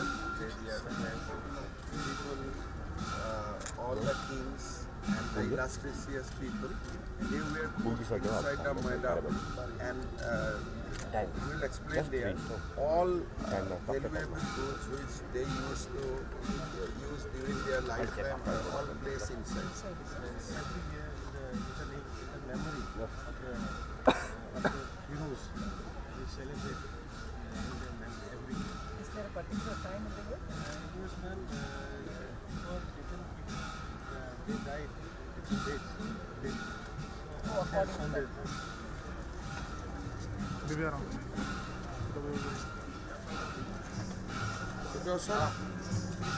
This is in the Sami's house. The typical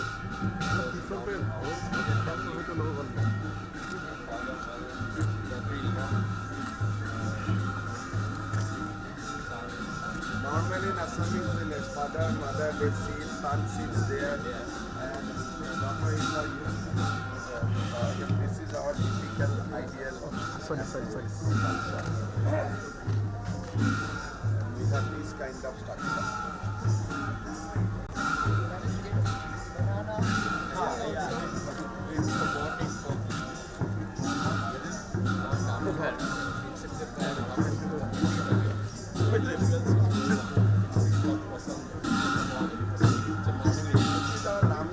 Every morning, Namghariya used to do this prasad.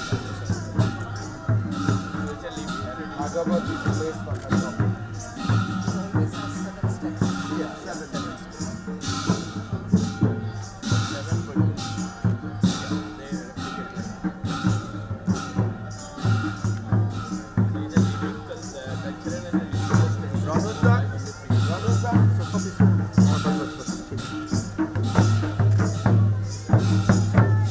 This is our missing community. It's called Sangha. Because of that, they used to erect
years of history. That exhibition will inaugurate.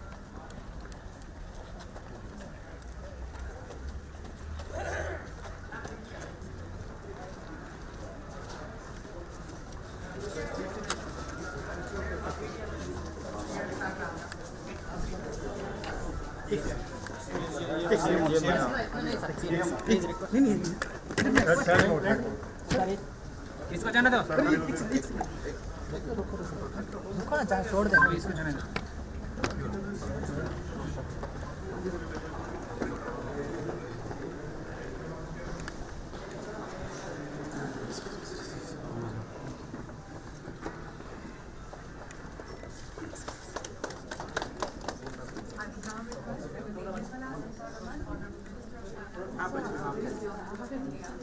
Currently inaugurating exhibition which chronicles Assam's evolution over the past 700 years through the lens of historical artifacts.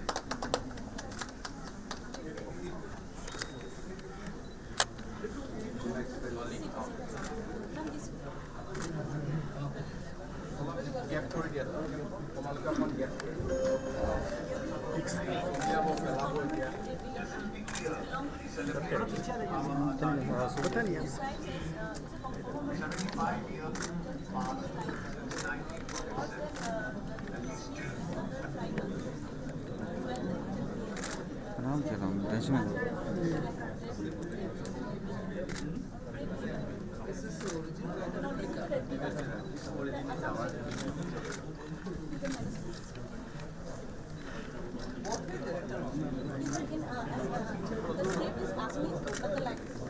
एक second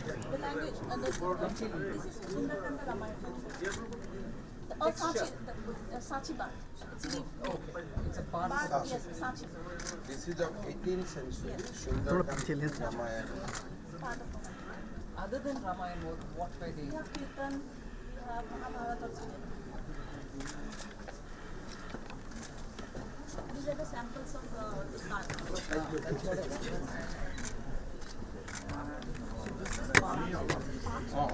এটা যাতে enjoy কৰিব পাৰে चलिए boxes also.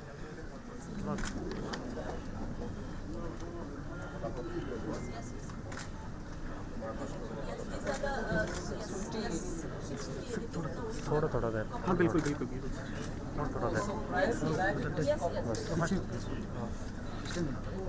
मौका नहीं मिलेगा भैया आपको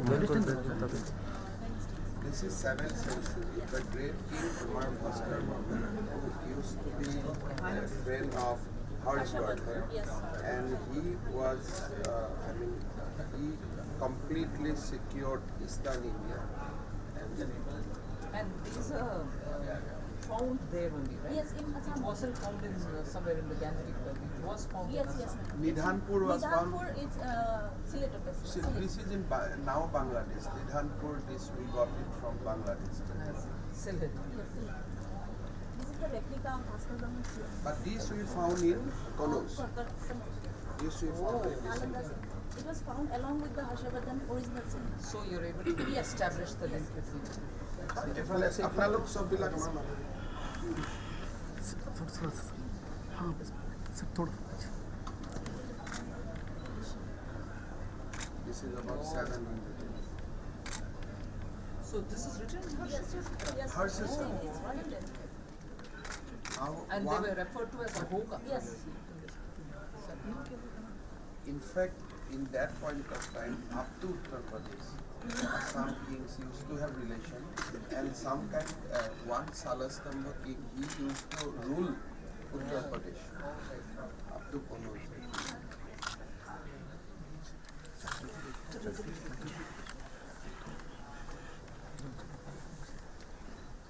This is Yuan Sang documents. It also records. He records the friendship between Harshvardhana and Kumar Bhaskar. This is the Nalanda seal. We got it in Nalanda. The seal was found in Nalanda along with the seal of Harshvardhana. That seal we have so many. Yes.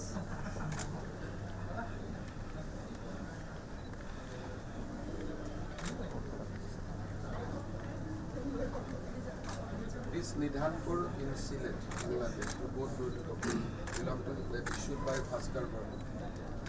And all were practicing Hindu. The Ahom rulers land grant documents. Land grant documents. Donated land. These were land grant by Ahom, by copper plate. Somewhere in the along with the land, they donated objects also. Sanskrit and Assamese. Mostly Assamese is good. These are, we said, Kodal Bangla collection, it was found in from 20 only.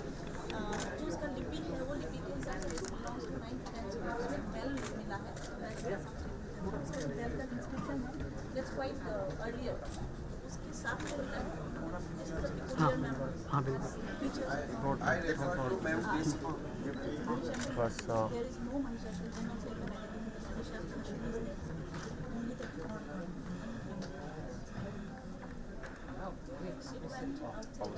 And to show the Mahisha, yes. You have She looks very fierce also, no? This is Vana. And it has a lion. And yes. Mala. The inscription is written like Vana Mara.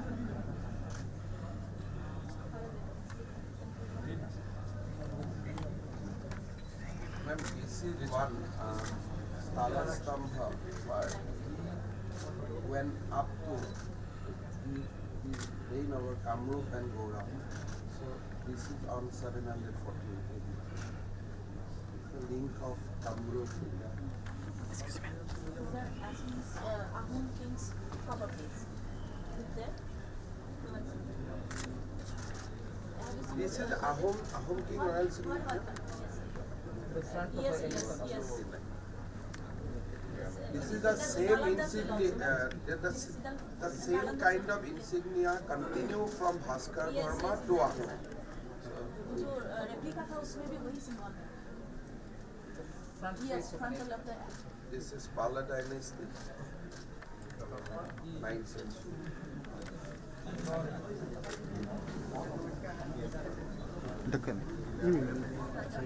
This is Raja defeated Bakshan in 12. Let us post Nalanda. Post further. Yes, yes, yes. This is here to This is a fast victory against invasion. And this is also Kanai Barosi Siddhar. This is a written inscription is there in Guwahati where this victory has been recorded. But does the 70 nations of Assam include or begin with This is the beginning. This is the beginning. Because this is Khilji. Post that you get This victory has been documented through an inscription. So this is not just a rumor or this thing. This is not mythological. These are undisputed.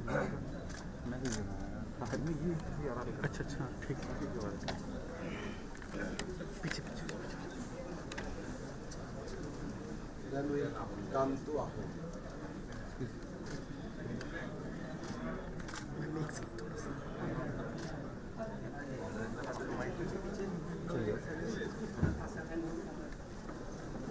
These are the rock inscriptions. One is from all of them. Some inscriptions from Noga, and this is from Noga. This is Tanagor inscription. So I was telling you this inscription.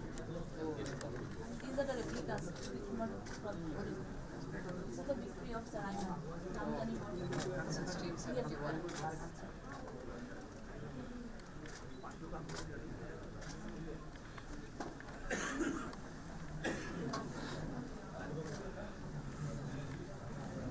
So more than the king who made him the general, commander-in-chief, he's much more than the exhibition on the basis of primary sources. Chakra does the same.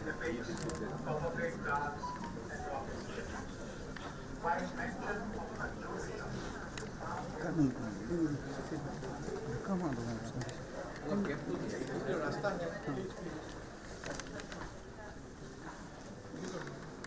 Gap दे दो sir थोड़ा बहुत मानो थोड़ा gap रखिए gap रखिए gap रखिए This was a setback. Yes. That this was the treaty concluded between Mughal and Ahom. Excuse me. And against this treaty, Sarkar Singha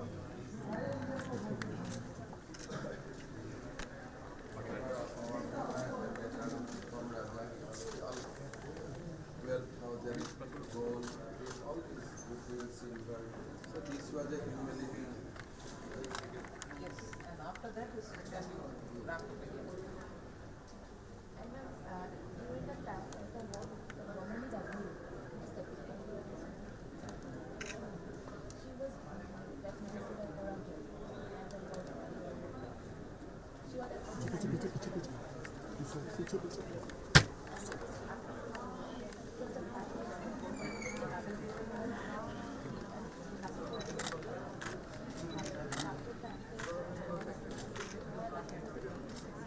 This was the tribe, Sarkar Singha, and Lassi. Sometimes there is a friction between Sarkar and Lassi about the word, and Adnan used to interfere and make his comment in favor of Lassi.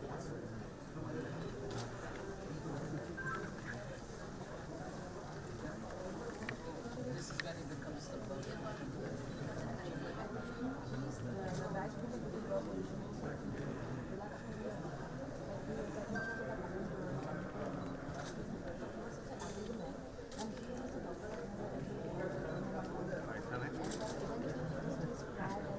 थोड़ा सा lens पीछे कर लीजिए lens थोड़ा हाँ बस आपका lens थोड़ा है बैठा तो नहीं है ना These are part of our Buranji. These were all documented in 1696. These were showing some of our Buranji. These are in original form.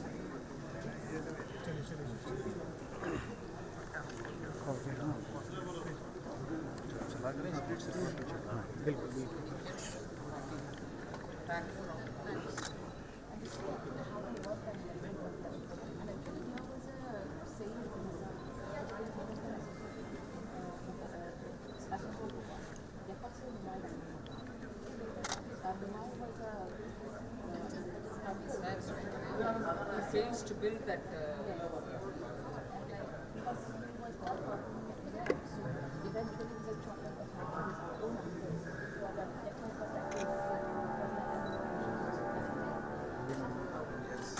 There's a tree inscription.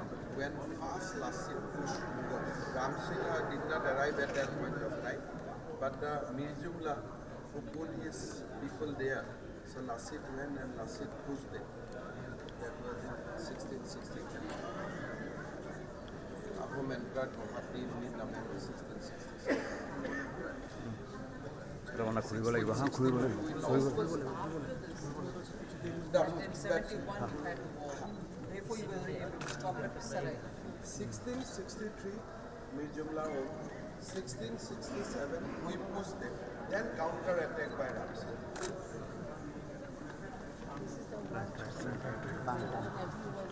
and every post was the prime aspect of this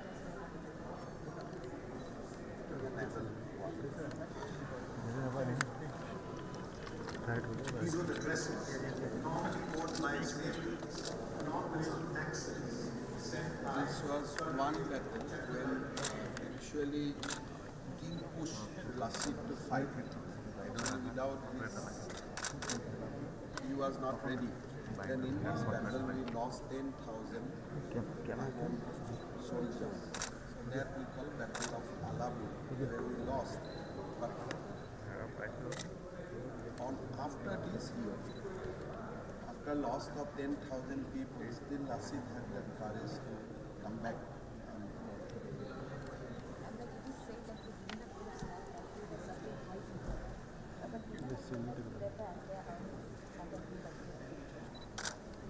चलो पीछे पीछे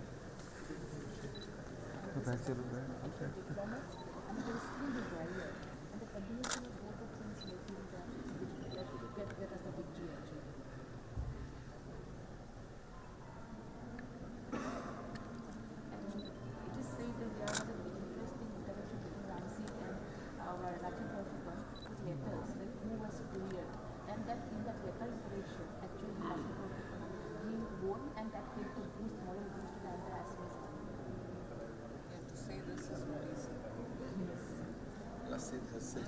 It's related to the periodic. Respective positions don't ask me to extend new friendships. Yes, ma'am.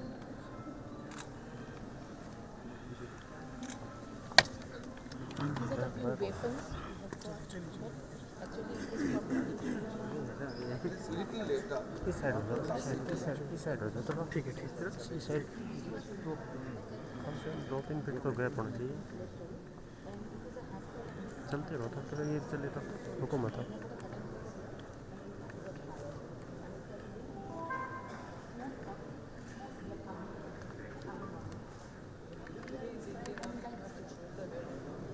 And these are original. These are inscribed. This is all design.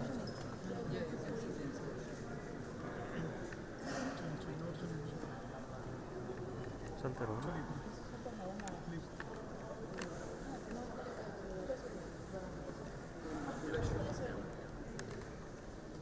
These are the arms and the Please, please. This is Torwat. It was collected as war only for the Mahan. This is actually a Mughal. Yes, this is a Mughal stone which we captured. And these are the cannons of various sizes meant for various cannons and the cannons.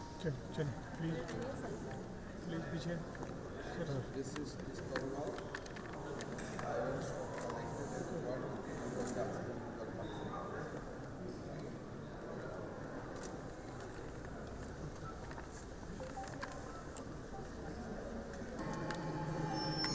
Around the same time, the Mughal army struck at the frontier fort of Jubilee. It all started with something unusual.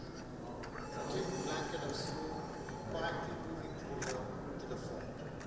The Ahom soldiers guessed it to be a wildfire. They all fell prey to something else. A bag of war hounds. The rest of them retreated, abandoning Jubilee. Hearing of this misfortune and Lachit assembled his commanders at Namakya, praying to the Devi. This gesture was to boost the confidence of his men. They had all reached out in Buddhism. Oh, Mother, eat up the foreigners and protect our people. Lachit clearly knew that he had either to motivate his people to give a fight or they had to fear him more than the Mughals. He decided to employ the second strike. He assembled his men in front of the temple and exhorted, I will cut off the heads of every delinquent without any favor or mercy. I will inform the gods later. This announcement had neither the approval of his men nor of the king. Action against maternal uncle had already added to his reputation, but Lachit's statement could not be taken light. Only Swargdev had the authority to order the execution. He was duly informed. Swargdev's wife intervened in Lachit's favor. Barfukan was to be allowed to act as per his pronouncements. Everyone was informed. Barfukan's statement was Swargdev's statement.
That as per the Schedule.